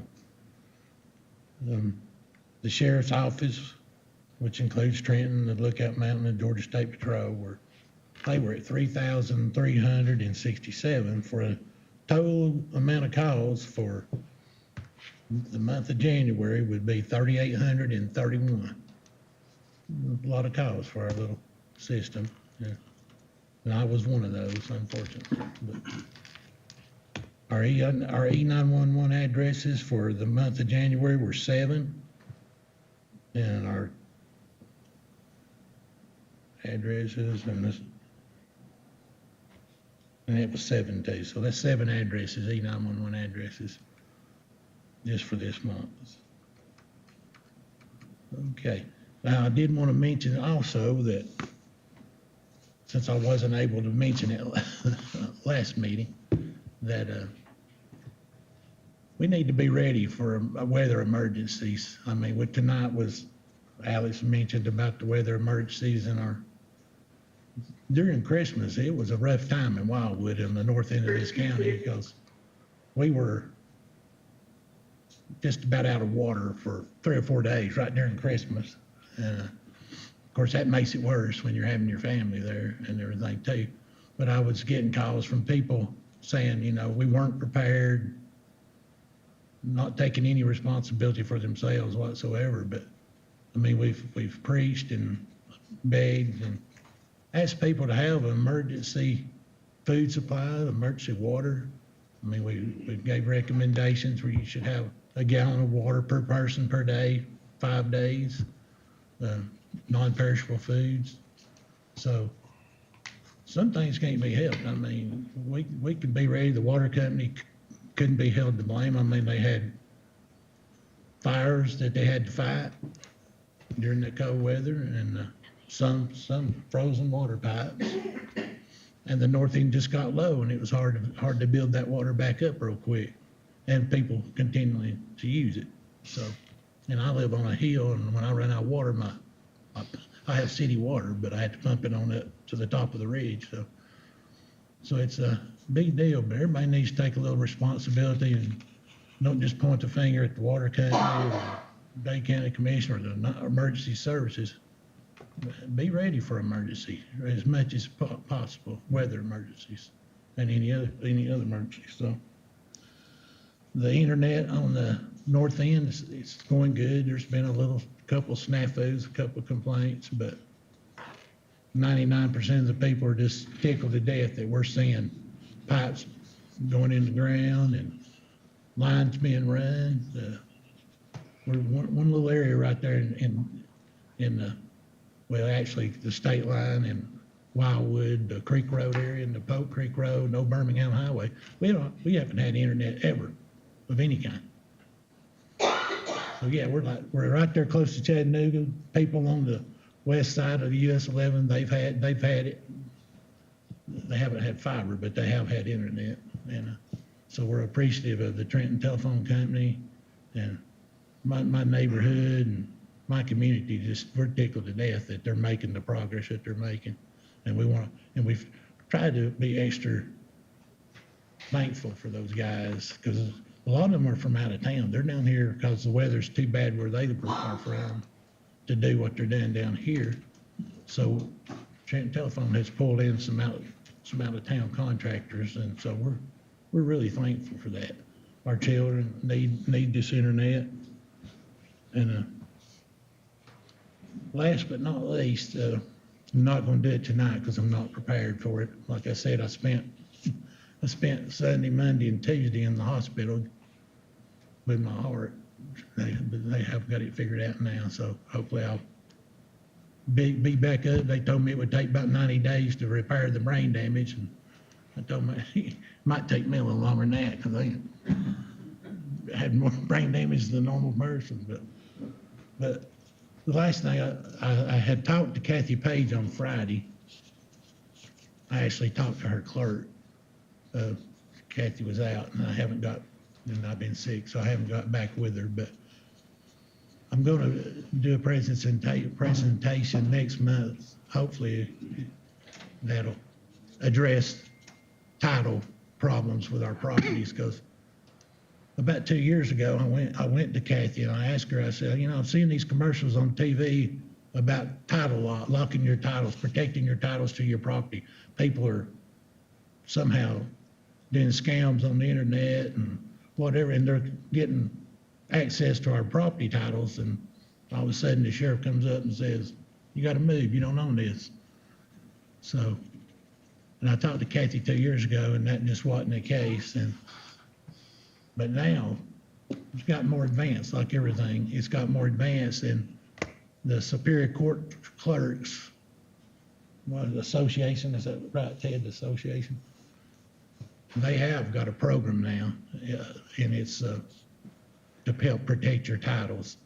So I hope to have that under a pretty good report next week, and maybe get the Sentinel and the other papers to get it in the paper, get the word out. There is a way to help protect your property deeds from being hijacked or being hacked. Yeah, so. Because it has been, it has happened, and you don't even realize it happens. And tomorrow we talked about it, and it's just, you might go 10 years or 5 years or whatever and go and you got property maybe and you live away from here and you don't even realize it, but someone's actually came into that and absorbed your identity, and they could actually, if it's free and clear, if a bank is different if they own the money, but they can actually wind up owning your property and you not even know it, and have clear title to it.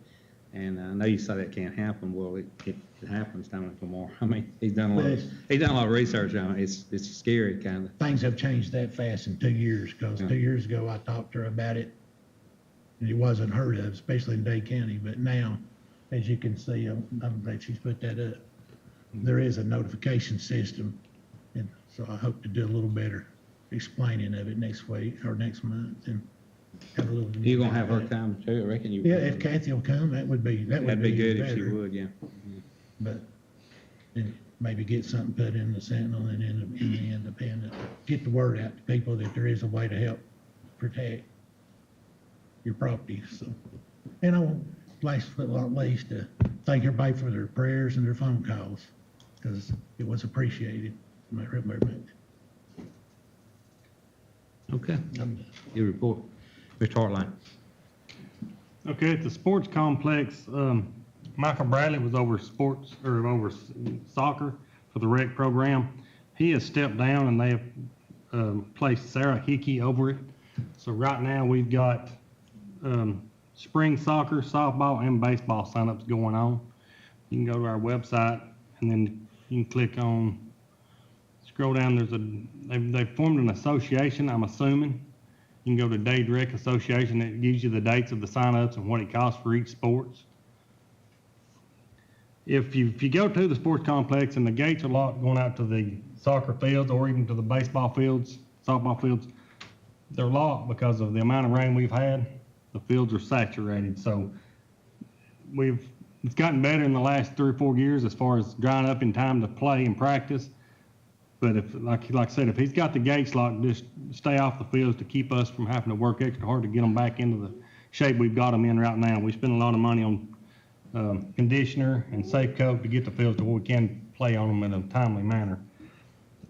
As far as electrical inspections, I want to say Stacy said we had done 24 electrical inspections this month. Yeah. So it just amazes me every day that the amount of electrical inspections we're doing. That's basically one a day if you take off the weekends. If was talking about all the work going on in the county, if you go off at Hell's Gap, pay attention, they are closing some of that down. They may be down to the bottom now. Highway 11, they have shut it down some to one lane. Creek Road, where they're running the fiber optic, like he's saying, if you ain't been through there, pay attention, because they are setting their equipment up in the road in their trucks. I've been through there a few times. They've not had flagmen. I mean, they've got their signs up, but there's nobody flagging traffic, and they've been setting in curves and stuff, so just pay attention on that. There's a lot of work going from Creek Road, Highway 11, and then back up to Hales Gap, Morganville Ridge. There's a lot of trucks and equipment in that area, so just keep that in mind and slow down too for them working there. Yeah, that's true. That's, in my report, that's something that was brought to my attention, a week or two ago, and I've talked to actually we've got a subcontractor with Georgia Power here, and they're gonna be here probably around 2 years, and it's a kind of a county-wide thing. They're restructuring a lot of their lines, going underground with a lot of them, so it's kind of starting in the north end, and of course, we've got, just like our cable, the Palmetto people, that's the beginning of it, but the power people have got a lot more people in here working than the cable people right now, or fiber optics people. So this is not something that's going to go away next week or in a month or two. And as it moves into your community, you need to really be aware of it, because they're a large group, especially the power people, those trucks. And once they come in, they do try to abide by all the rules and all, but like Philip said the other day, he called me up, coming around, and it had a roadblock with no flagging whatsoever. But anyway, what I'm getting at, if you do have problems or complaints, call, most people's got my number, and you can call me, and I can contact those people with the fiber optics either way, but you can call the phone company, because they are working directly for the phone company. Or Lamar's that, he's commissioner on that end. And like I said, it's going to take a while for them to get out of the north end and move on as far as the fiber goes. So just,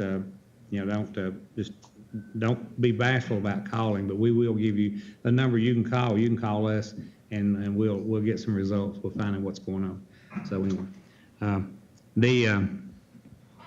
had a meeting out on 136 there with the DOT there. It's been last week. We've talked about this. Melissa, she's been on board with a lot of safety issues, there, some accidents that's happened on the straightaway there where Geneva's restaurant, or it's 136, Highway 136 Cafe, and GDOT, as soon as the weather permitting, they are going to double line that through there.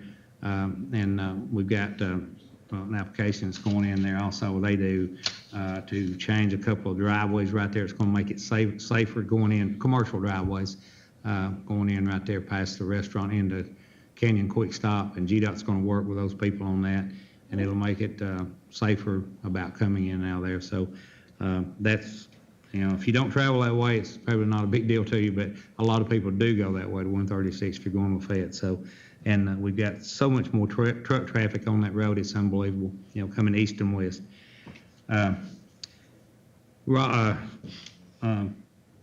Commissioner Lowry mentioned when the other night, if you didn't live in the north end of the county, therefore you don't realize what it's like to be without water for an extended length of time. They were. The tank was down almost to the bottom. The Water Authority was pumping all they could, and it was not building that tank up. This was when we had the real cold weather. Most people were having their water running, letting their faucets run, and also what contributed to that was actually, the frozen lines that actually, when it thawed out, people, a lot of people, that was colder than it's been in many years, and a lot of people had lines they didn't think would freeze that froze. But anyway, also the issue is actually volume and pumping water, and the water company, they're right now going through a revamp stage. They're out there. I serve on the GIFA board, and we're helping them on some things that they're applied for on some money, and trust me, they are handling it. They're not sitting there spinning their wheels. It's not only on the north end, but on Lookout Mountain and places. So there's a lot going on right now that's kind of behind the scenes that they're working on. And of course, all that takes funding, and they're going at it. They've got their engineers involved in it. They're going at it in the right way. And so we're going to see a lot of changes in our structure, our infrastructure of water in the next few years, next couple of years anyway. That's like the intake, there.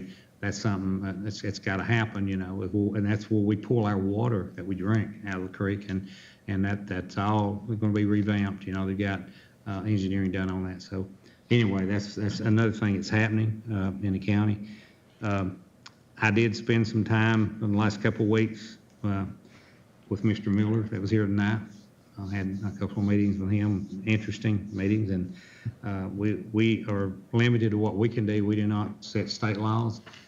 We cannot override, but we will go to bat for you. I mean, all we can, but they'd be like us changing the speed limit out here on Interstate to 85. We can't do that. So, but we will help. We'll try to help him all we can, but there's a limit to what we can do.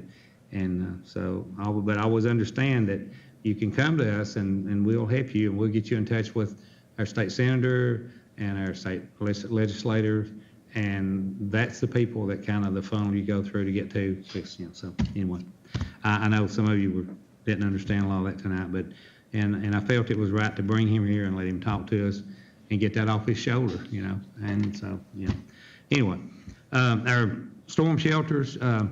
We had that little incident here the other day in weather and all, and we did have the two that we have completed. They were used. We had several people there in South Dade. We had the one at the Full Fields there, the Head Start people. They had a scare. They brought their children down there, and we had several other people, and plus we had some people downstairs, which is we use that as a shelter. So anyway, that.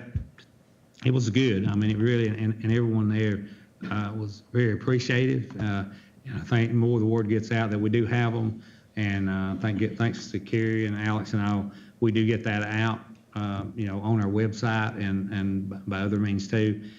And if you don't know and don't understand, really where you need to go, if you don't want to stay at home, you need to go and research that. Don't wait till something happens 15 minutes before we get direct winds or get a tornado coming in here or whatever. You need to have it in your mind, okay, I'm gonna get in my car and I'm gonna go this way, and know, what's going on and what to do. Just like, Philip, and we were touching on that. But anyway, let me see what else I got. Okay, and also you probably, this is something that's very unusual for a commission to do. You've only done this one time since I've been commissioner in a lot of years. And that's to abandon a road and actually give that back to the people that own, the land beside it. But we did one at the one that I remember was Haygood Road out on Lookout Mountain. That did have a couple of property owners, or three that it affected. But there is a process, and we went through that. They all signed off that it didn't go anywhere else but a dead end. And that's why that happened out there. This was a little bit different. And like I said, I don't know how it became a county road about years ago and how it was paved. I mean, I don't, because really what it is a long driveway into a farm that went to a house, and it happened to be Dr. Filler's house. So that's something that they came to us and asked to abandon, and it's to the best interest of us and you to do that, honestly. We did the Wildwood Lifestyle Center in there. Mm-hmm. That was one, that's right. And we did that. They came to us and asked that road, they wanted to take over the maintenance of it. That only goes to that hospital there, and they were having issues too with people coming in at night, and that didn't need to be there. And so there again, it's to the best interest of all of us and them to do that. So kind of unusual. We'd rather take over or accept roads than, but we have accepted some, so we kind of make up for the mileage, that ones we take. So I'm not going to leave further than that. But anyway, it's just, I want to explain that to the people out there. And we just accepted one over at the golf course, no? We did, that's right, yeah. And so it kind of goes and goes and comes, but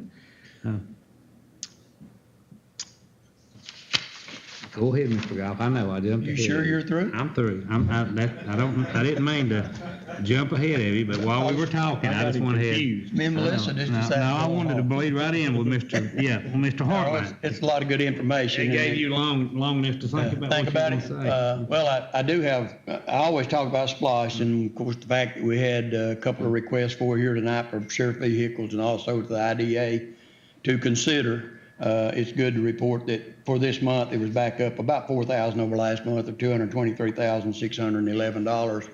So it's climbing its way back, and this would be November dollars, I guess, Don, coming in. So they lag about 2 months. So we will see the December dollars next month to see if they make a difference. There's a gentleman that's been in contact with me because I report on what's going on in Atlanta. Nobody can keep up with that. They're in about day 7 or 8 or the 40 days. Lord only knows what's happening down there, but you can keep up with it online, or on Friday they have a kind of like not a Zoom, but you can get in and listen to what's happening. It may be some things that affect you. As with anything, I know there's 2 different sides to every issue. I am retired from a trucking company, 30 years. I understand the need for trucks, everything eventually that you get, whether it's your groceries, bedding, clothing, something gets on a truck somewhere. And most of that, if not all of it, at some point gets on a county road or a city street that are not made for a lot of the traffic that's there. And we have grown accustomed, and that's fine. We have what we have. But what has happened since the pandemic, the governor gave a variance to the trucking industry to be able to haul about 9,000 more pounds on each truck. Well, they, like a lot of people, got their lobbyists to go back and say, we need to make this permanent and go on up to about 90,000 pounds. The problem is they're going to spend a lot of money. This is their 3rd year for them to try to get this. Trucking is important. Believe me, I draw a pension check from it every month. I know how important it is.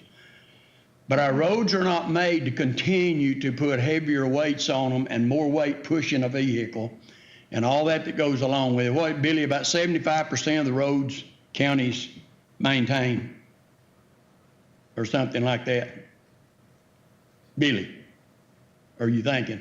I was exactly, what was the question? It's about 75-80% of the roads that counties maintain, cities and counties, in the state of Georgia. Yeah.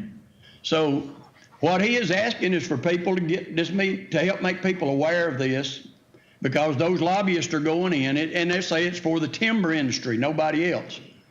But you know, and I know, and the American people know, it will not end with them. It would end with concrete trucks, steel trucks, whatever, hauling more and more and more, and our roads just don't need any more. And now so many are being diverted to come over Lookout Mountain and all these out-of-the-way places, Morganville Ridge Road, all these that we talk about all the time. They're certainly not made for even that traffic, but that's where a GPS, if there's an accident on the interstate, will send them, and they're going to have to find that way to get through. So I'm just making you aware. Those are the kind of things that are hitting the legislators early in the session so that they can work on them. And if you're interested in it, either way, you call our Senator Colton Moore or Representative Mike Cameron and you say, I'm for it or I'm against it. But I want to tell you, we're just not made to handle any more increase in the trucks for the safety to the public and everywhere that they have to go. That's my take as a former truck driver. So take that for what it's worth. Also, I was gone to Griffin, Georgia for a week before last. They had 5 tornadoes in one day. And I was down with not with the county, but with Georgia Baptist Disaster Relief, a great organization, cutting trees off of people's houses. Some of the houses are not going to be saved, but we did all we could do. Keep those people in your prayers and your thoughts, and right on over into Newnan, on down around the Augusta area and different places that they were hit by all these tornadoes. Ted was talking about the use of our storm shelters. So they were really fleeing that day, and thankfully there was not too much injury or loss of life, but one is too many when it comes to it. Last but not least, if Carrie, if you'll bring that up, Jennifer Blair could not be here tonight, and she wanted us to report on a little thing that took place. If you look at this picture, it is the Town Creek Trail. That is down behind our courthouse from Wolverine Drive over to Highway 11, and that is the last phase that it's done. The goal is, I think, to hook it all the way up to Sitton's Gulch and then eventually be able to get on that hiking trail and go up to Cloudland Canyon. But they had a work day Saturday. The next one shows where the Dade Sentinel had run it on the front page for a cleanup. People to just come and spend a few hours or whatever with them and do a little work. And then finally, or on number 3, you see people gathered, about 40 people that morning. Lamar was there, and he and I may be getting too old for that kind of thing, but we were there to help. He stayed longer than I did, but had about 40 people showed up and ready to work. Not all of them were for Trenton-Dade County. They just want to see that kind of thing flourish, that kind of thing for people to have a place to go recreate and walk and trails to walk on. The next slide simply shows down in, if you notice down on the bottom side, that's just a little recess. That will be a little pooling area for all the water that comes off of the courthouse. Now we'll go into that area, a little basin to catch it. They're planting all kind of trees. I don't know, probably 75 or 80 little, some kind of trees for that kind of thing to make it a little runoff. Then that water will filter itself, go on into the creek, and it won't erode away at the creek because there are some erosion places right there that are going to be pretty rough if not taken care of behind that already due to fallen trees in the creek. The next one is just where you see the pile of brush that we got out, some of the stuff that was in it. Pretty good showing for one day's work, and then some of the different things that they're planting, Chinese privet, Japanese honeysuckle, and more, and things that also that they took out the invasive plants. So Jennifer just wanted me to say thank you to the county and to some of you who may have been there. Thanks to our fellow commissioners for what we did when we gave them us and the city working together to let them use that property to make that. Limestone Valley, Stephen Bonico was there to talk about the plants and to kind of steer them in the right direction as far as USDA and EPA. And a special thanks to everyone who came down, volunteered, and contributed work for this event. So if you see Jennifer, thank her and the group that did that, because it does enhance the beauty of our city a little bit more, and there's still more to come. So that's all mine, Chairman. Need a motion to adjourn. Ms. Bradford, go ahead. Okay. I'm going to start with my regular, and then I got a few, well, before I do that, actually, I'm going to mention, as soon as that came up, is that we still have anybody that's eligible for a septic tank repair up to 40%, which is, I took advantage of it. It's awesome. I think it's on the website, any of that information.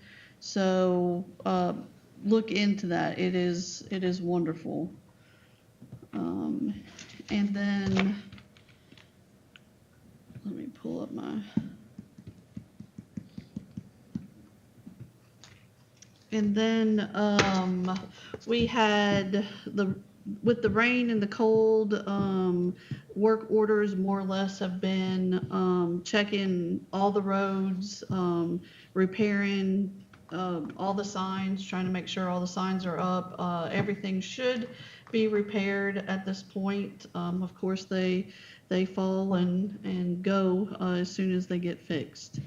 Snow and ice equipment trucks are ready to go. Hopefully we won't need them, but I'm kind of thinking so. We had 140 work orders for the road department, and we had 864 tons go out this month. We are still kind of reviewing and reamping a few things at the transfer station, the computer system. We're really digging in and looking at that. We're overviewing the recycling. There's some things that we need to work on both sides. So we're reviewing all that and really looking into what needs to be done better or what we're not doing. And it still needs a lot more research.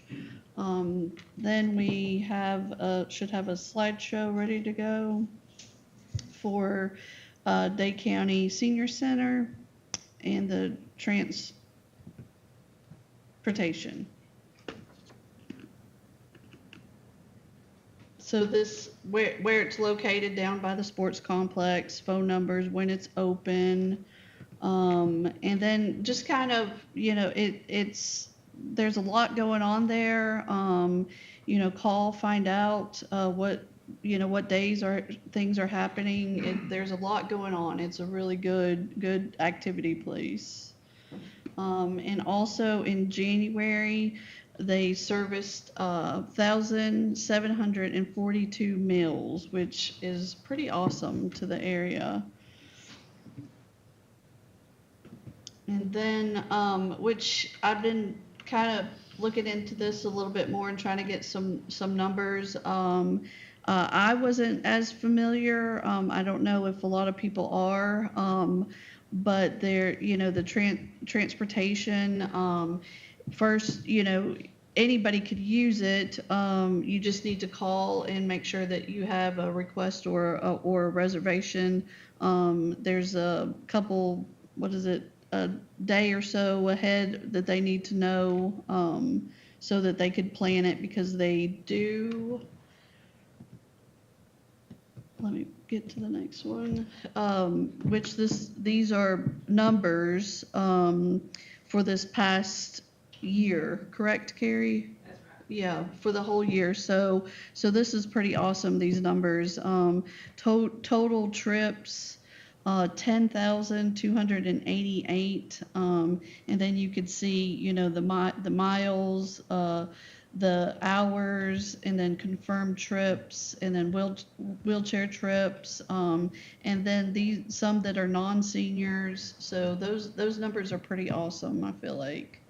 And then I think the last, which was not said, was that we have been down in dispatch, and I think there was somebody that was finally hired. So that's a big deal, because we had a couple sick, and then I think there was one hired. Yeah, we're still short though. We're still hurting.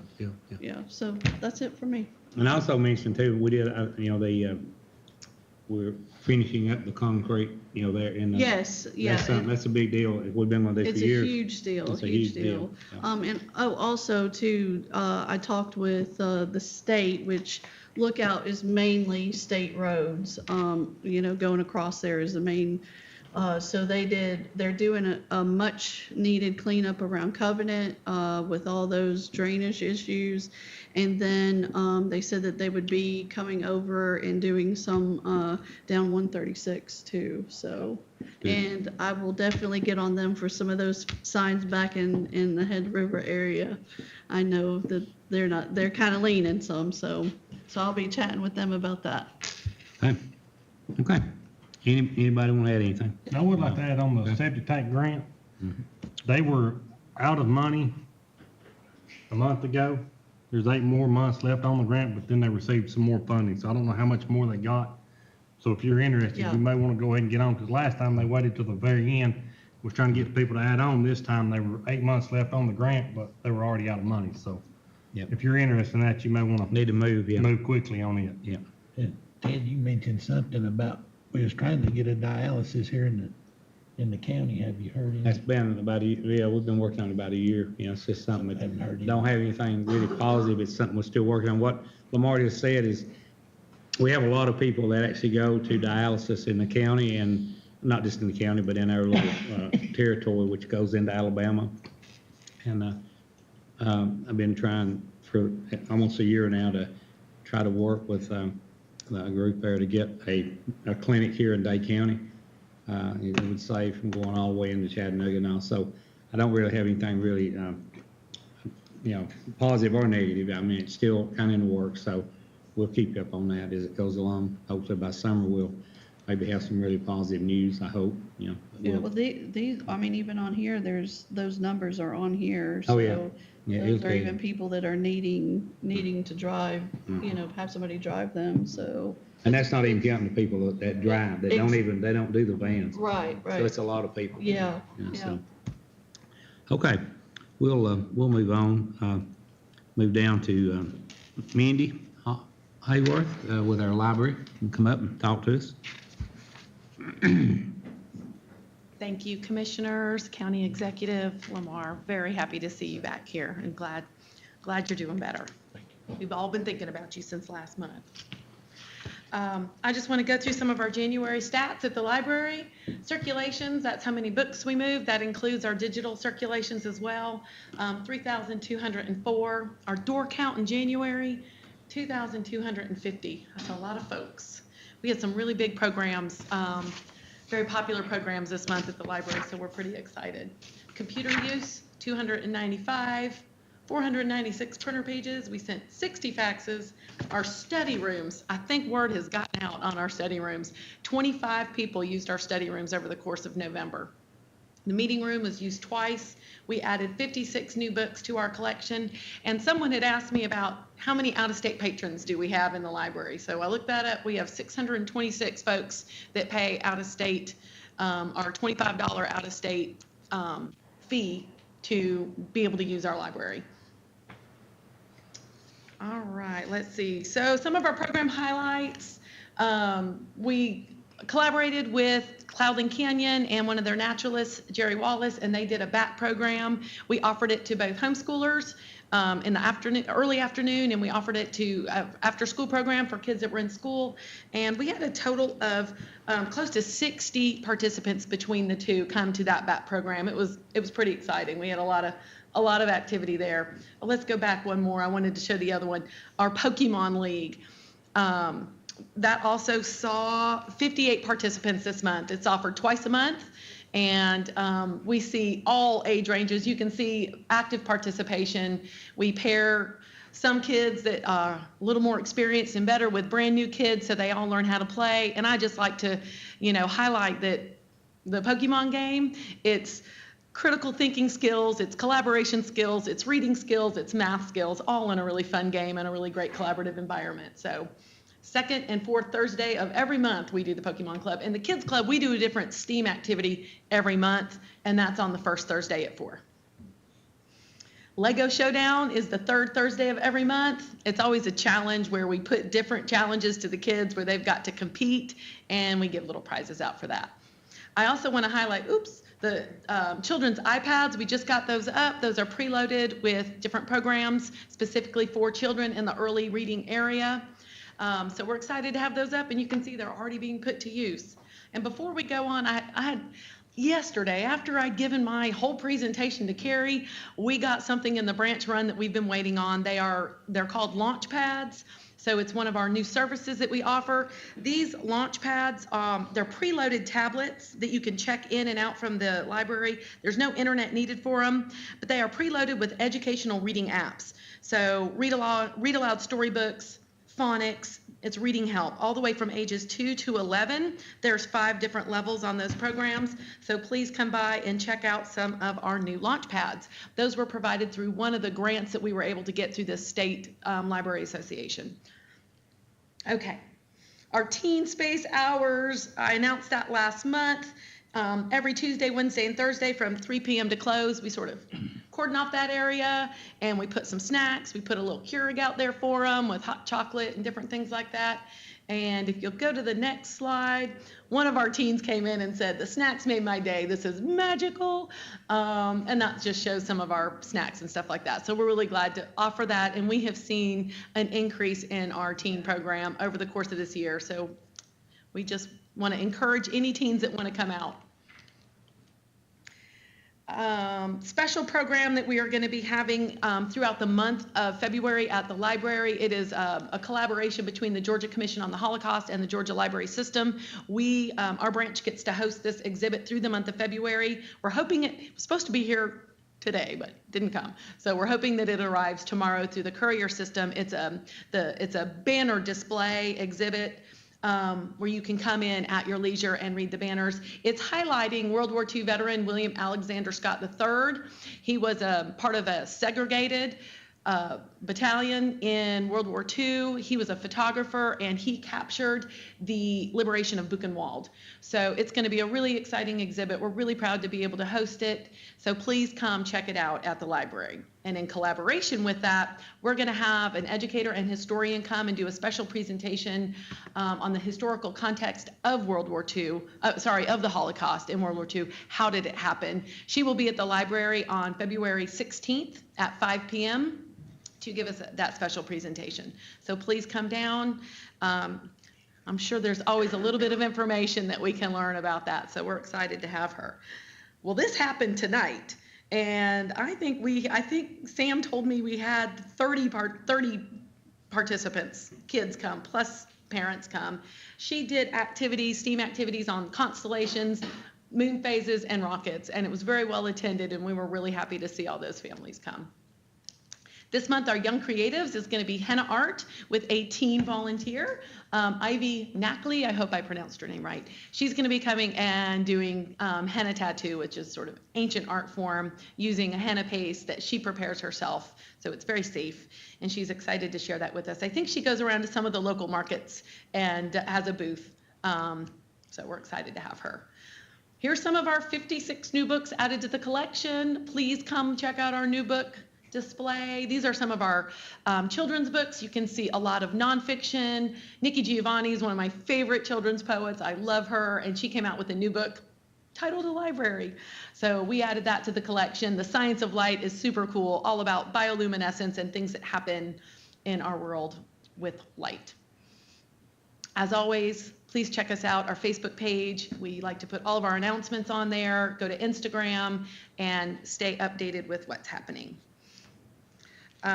I kind of wanted to mention something that Lamar brought up as well.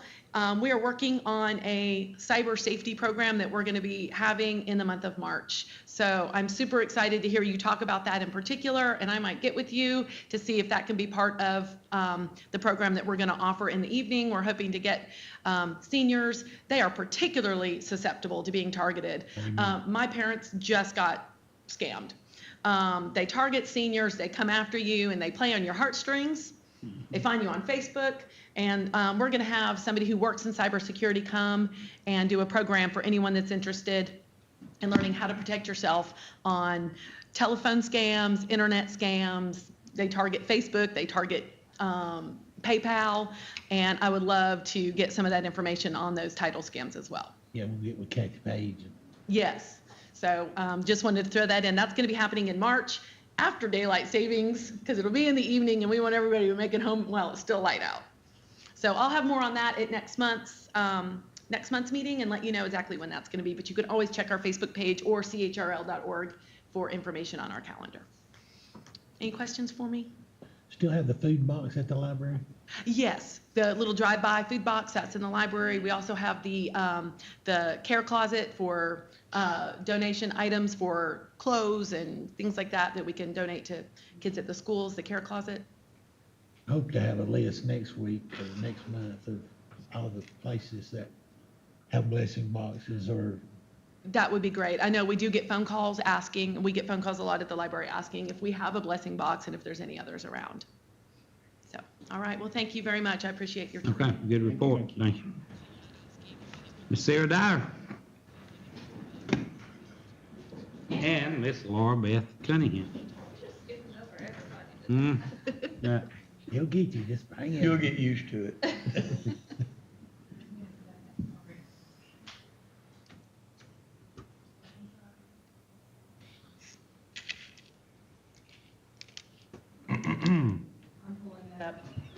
I'm pulling that up, but while I The am. big bucks in the back there now. All the blessing box Yeah, I know it. locations can be found on our website at dadecounty-ga.gov. Good job. Thank you, Carrie. I'm computer illiterate, and I've been there 5 minutes. Well, mine didn't want to pull up earlier. I Oh, I'm didn't. ready, you can read.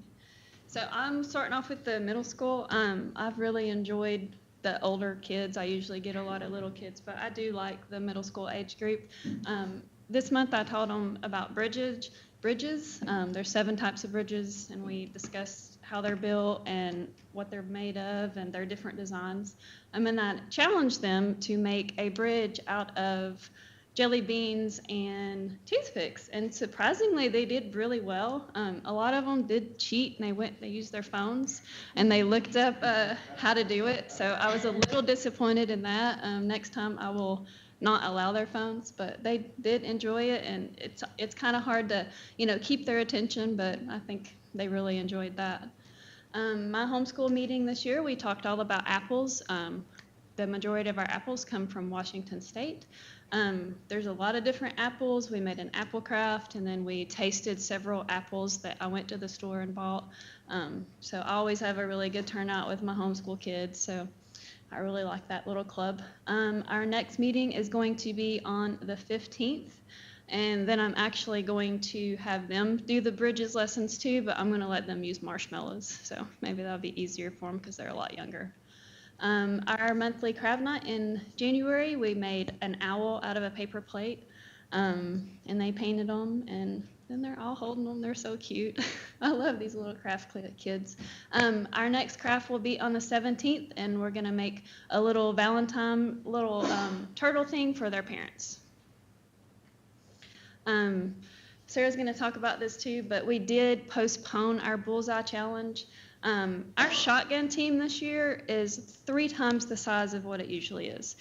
For the past years, we've had 9 to 10 kids. We have 24. We have had to make adjustments to accommodate that many kids. So we did postpone it to make sure that we can get everybody involved. And then Sarah's going to talk a little about it.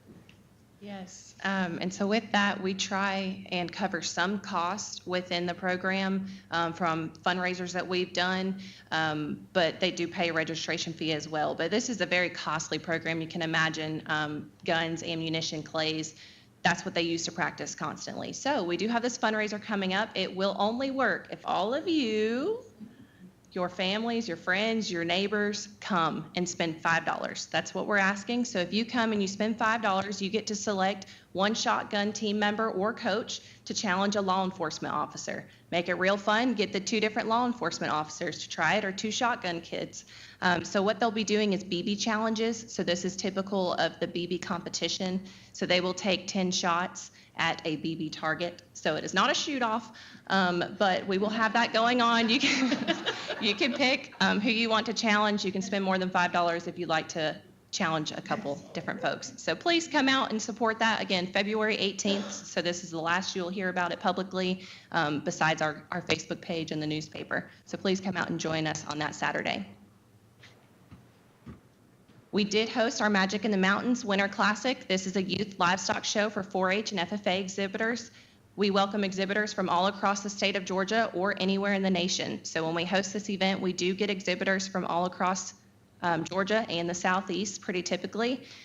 So these were all of our sponsors that made it happen. We do shows like this twice a year, this one and the one on Labor Day weekend, known as our State of Dade show. So we rally up various sponsors and donors who can help make it possible to give back award premiums in the form of cash to these students exhibiting their project, as well as different awards such as banners and buckles. So here's a couple pictures. I actually slacked in capturing pictures. So these are from folks that sent them in to us.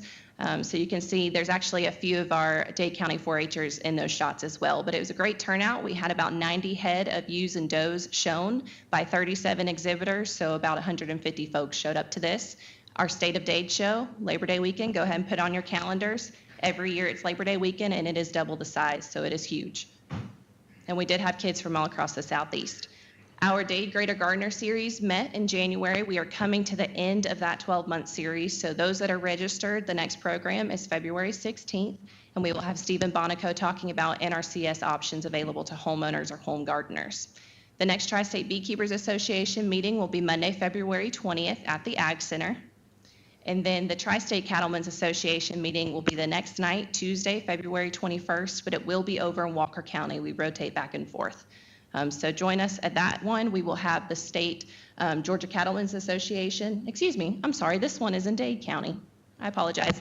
I forgot we were just in Walker. Yes, so we will be in Dade County, so just come to the Ag Center if you'd like to. We will have our state executive vice president of the Georgia Cattlemen's Association provide a statewide update, provide a Georgia Beef Board update. If you sell cattle, you're familiar with the checkoff. That is where $1 goes back into promoting beef to consumers. So you'll get an update about where those Georgia and federal dollars have been going.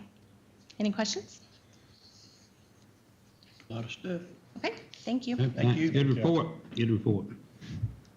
All right, let's move down to Miss Sandy White. She's our president, CEO of our Alliance for Dade. Good evening, everybody. And Lamar, we're glad you're back as well. Thank you, ma'am. Couple things. To start off, we have our Small Business Development Center workshops, webinars that are coming up this month. February 7th, how to be a vendor in the film and entertainment industry. So if anybody's interested in that, that is on the 7th. Value-added producer grant workshop, that's for agricultural producers. Also certification, contracting and teaming, how to start if you want to work with the government on contracting. That is a procurement seminar that's online on the 8th. And then Marketing Monday is manage your social media in 30 minutes a day. That's on the 13th. So all those are webinars that are available to you.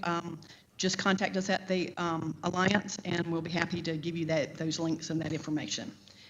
Also, we are looking for some help at the Alliance at the Welcome Center. We're looking for a Welcome Center manager.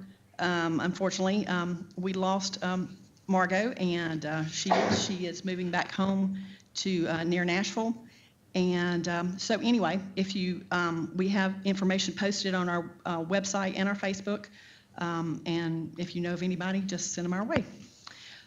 Also, we have a promotion in February that you can celebrate a local business and send them a Valentine.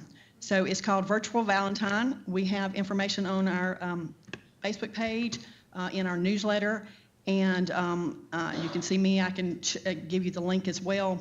But if you want to send a Valentine to your favorite business and tell them how much you appreciate them, there's a simple form that you fill out, and we will print out the Valentine and hand deliver it. So this is a promotion that's going on through the 26th of this month. So show the love to your to the different businesses, and we'll be happy to deliver those.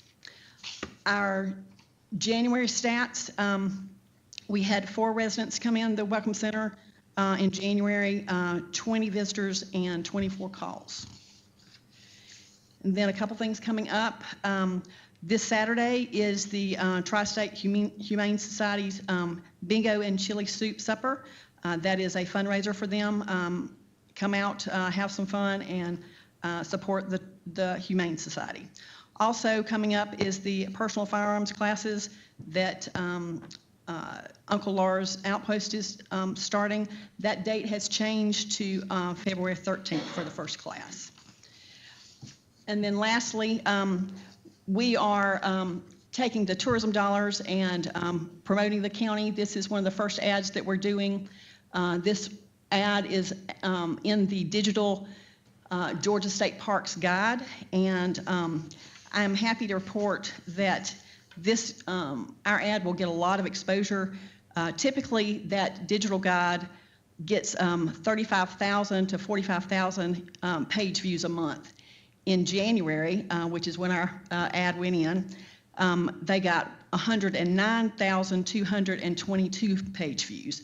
So a lot of people are planning to go to state parks, and so we want them to know what else, besides our wonderful park, what else is available in the county as well. So the QR code will direct them to the tourism section of the website, so they can get further information about the availability of lodging and dining and shopping, that kind of thing too. Any questions? Any questions? Okay, good report, thank you. Donna Street. With our Historical Preservation Commission. First, I want to thank y'all for your continued support of the historic courthouse project. It's moving along. We're thrilled that we've stopped having to take that on like a backpack. It's moving along, and everybody's going to be happy with the result at the end. We are also talking about possibly getting with Blevins Construction and seeing if sometime at the end of this calendar year that we might host some walkthroughs for folks to see where we are, see what it looked like before and what it's going to look like now. The other project that the HPC is going to take on in conjunction with the Dade County Historical Society is a cemetery association. We had some training. The county hooked us up with some training from the state, and one of the things that we were trained upon was that the city of Atlanta has done a cemetery of association, and so I'm going to get in touch with the lady from down there, and we're going to do some training for us and some community training. But if you know anything about our cemeteries, and you all do, it's that by the third generation in these cemeteries that don't have perpetual care, nobody knows what to do. There's a cemetery issue right now that y'all are helping one of our historical society members deal with. And I'm just saying this to the public so that they will know that if they get a call or a letter from somebody about coming to a meeting about a cemetery association, that is what it is about. We are trying to figure out a way to help these little cemeteries get some care. This is a personal family note. My family is the owner of the Redding Wallen House on Pope Creek Road. It is one of the only dog trot houses left in Dade County, and it is a 2-story. And it was beginning to fall down, and my Uncle Johnny Johnny Wallen was smart enough before his death to have us created a nonprofit organization. And if you drive down Pope Creek Road, there's a new porch on it. It is not falling down anymore, and the porch was off for a while, and now it's being improved. And it'll take us a long time because we're going to finance this ourselves, but we're going to do some of the stuff too. We're going to have some activities there in the future. 2 things from the Historical Society. We are, instead of taking hikes this year, we're going on tours of homes. And we have been invited to the Havilow Callender Forster property at Head River. And Steve Forster is the person he's one of our members, and he is the house that was there that, I don't know, there's probably, of all the families in Dade County, there's probably more people kin to the Forster line than anyone along. They had male heirs instead of just females, like a lot of families have, but we're going to do that at the end of April. And then in the fall, early fall, Josh Lewis, who is, if you remember him, Mr. Ed Wilkie's grandson, has bought the house on Highway 11 that was the Victorian house that was brown and is now white. He is a veteran who has moved here and has become involved in a couple of organizations, and he's going to host a tour through that, and the public will be invited to both of those, because these are the kind of things that we want people to do with their old homes, and we are still learning about things, about ways to help people preserve things like that. So if you are have an old property and you're interested in it, one of the things we want to count in this survey that we've written the grant for is things like spring houses, old bridges, and Indian or Native American burial grounds. And we know there are quite a few in Dade County, and a lot of them have been documented, but not counted in our surveys. So thank you. Does anybody have a question? Any questions? We keep plugging along, and we won't quit until, well, we probably won't quit. Thank you. All right. Thank you, Don. Good report. Thank you, Don. Okay. That got me from my mind off of what we was doing, Donnie, just talking about history. You know, it's something that, you know, we don't really realize where we live at historically, but there's a lot here in this valley. You know, our archaeologist up in the north end, what's his name? Yeah, he was in the office about 3 or 4 weeks ago, a month ago, and we were talking about a lot of things in the valley and about the dig over here at Mr. Vice's. I'm gonna make this quick, I know y'all, but he told me, he said, you know, he'd give anything to be able to have access to the properties from where they live at, all the way down to where Crawfish Creek and the Rising Fawn area is at. And because he said there's not just 1 or 2, but there's numerous burials, Native American burials between there. It's in his documentation. I mean, he actually knows that from all the research he's done in the county. So there's a lot of activity happening in this valley and on the mountains too. But it's kind of, you don't think about it driving down the road, you know, but it's here, you know. But, Mr. Townsend, give us our financial report, please. Okay, as of January 31st, 2023, the general fund has a balance of $2,510,053. In investments, we have $1.4 million, so that's a total of $3.9 million in the general fund, or access to the general fund. Federal Asset Fund, U.S. Treasury, 0. Sheriff Special Fund, $8,938. Drug Abuse Education Fund, $7,746. Supplemental Juvenile Services Fund, $28,516. Victim Assistance Fund, $1,349. Jail Fund, $6,722. Federal Asset Fund, Department of Justice, 0. American Rescue Plan, $1,917,935. Accommodations Tax, $194,524. Employees Flexible Spending Account, $19,756, and Payroll Account, $57,133. Remaining in the 2015 SPLOST, $124,034, and in the 2021 SPLOST project account, $246,582, and the proceeds account has a balance of $1,675,711. Looking at our revenues for the month of December, ending December 31st, we had a balance. For the actuals received, I should say, was $843,494. We had budgeted $855,414, so we were short a little bit of $11,919.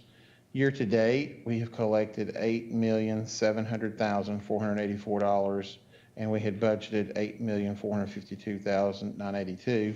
So we were in excess of $247,502. For the same period, ending December 31st, 2022, the actuals expenses were $1,098,913. We had budgeted $1,065,762. So we were over budget $33,241. Year to date, we've spent $6,920,279. We had budgeted $7,066,956. So we were under budget by $146,677. Budget attained at this point, with 6 months ending, of course, will be 50%. Revenues attained are at 65.34%, and expenses attained were at 51.02%. Looking at SPLOST, and for the month, as earlier reported by Commissioner Goff, we have collected $298,450.14, and under local option sales tax, we had collected $223,611.14. And then you'll see the next report, the SPLOST tracking worksheets for both new and old. The only thing on the old note is, of course, the fire departments. We're still waiting on them to spend some money there.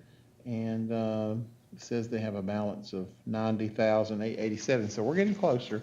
It's right under 100,000, so that's not too bad. And then the last report in the series here is for the tax commissioner. And with total budgeted amount of $5,495,500, revenues attained so far has been $4,314,863, and that is right at 78.52%. That concludes the report. Okay. Any questions, concerns, or I would like corrections? to tell Mr. Townsend, I liked his report better, because I did stop on Lost instead of Splash. 298 is a whole lot better than 223. You got it. They're the same penny, but the city gets 20% of the other is the reason for the difference. Yep. So I like yours better. Thank you very much. Okay. If there's no more discussion, I'll entertain a motion to approve our financial report by Mr. Townsend. I have a motion to approve. Motion to approve is read. All right, I have a second. Second. Okay, Mr. Hartline seconded. Call a vote. Mr. Lowry. Yes. Mr. Hartline. Yes. Mr. Goff. Yes. Ms. Bradford. Yes. And Chair votes yes. Motion carries. Okay. Robin, you got anything tonight on legal, any legal matters or, okay? No. Don't have unfinished or new. We've covered pretty much everything there. The reading of the minutes of our last month's regular meeting and any special call meetings will not be required since all commissioners have been furnished copies of advance minutes for public record and available for review in our county commission office. Minutes are included in the consent agenda and will be considered for approval under new business. Mr. Townsend, if you'll go over our consent agenda, I'll entertain a motion pertaining to that, please. All right. We have the approval of the agenda as presented, approval of the previous meeting minutes, the review and approval of the personnel status report, the American Heart Month proclamation for the month of February 2023, proclamation for Arbor Day, which is February 17th, 2023, a proclamation for FFA Week, which is February 18th through the 25th, 2023, proclamation recognizing Trenton Dade Optimist Day, which is today, February 2nd, and the Dade County EMA Severe Weather Preparedness Week, which is recognized February 6th through the 10th. Let's see, the request for proposal results for the Dade County Sheriff's Office 2023 Ford Explorer four-wheel drive was awarded to Crater Ford for $38,327.88. That does include a 5-year powertrain warranty, which did cost $1,845. Also in that resolution, whatever would be the need for the bumper, striping, lights, and radio and accessories at a maximum amount of $10,000. So that's a total expense of $48,327.88. The Dade County Industrial Development Authority request for funding to acquire land for future industrial and commercial expansion and development for a total of $350,000. Let's see, we have the Republic Services Incorporated. It's a notice of rate adjustment as reported by Mrs. Monica Mosley, and that is tied to the water, sewer, trash CPI index. It's 4.37, but we have a cap at 4% that the county will begin paying. And then the Historic Courthouse Restoration Project, the report of Mr. James Blevins for the monthly update and recommendations therein. Approval of the fiscal year 2022 financial statement is presented by Henderson, Hutcherson, and McCullough, the CPAs of Dade County. Resolution R-11-23, approval of a lease agreement between Dade County, Georgia and Family Resource Agency Incorporated for 4 acres of land to continue Head Start program. It's a 3-year lease with 2 one-year auto renewals built in. Resolution R-12-23, Georgia Environmental Protection Division, the STAR program, which is a tire amnesty event, filing of an application to hold the event at the Dade County Transfer Station May the 6th, 2023. And that's in memorial of Alan Bradford. And Resolution R-13-23, MOU authorization for the Historic Preservation Commission to make application for certified local government grants.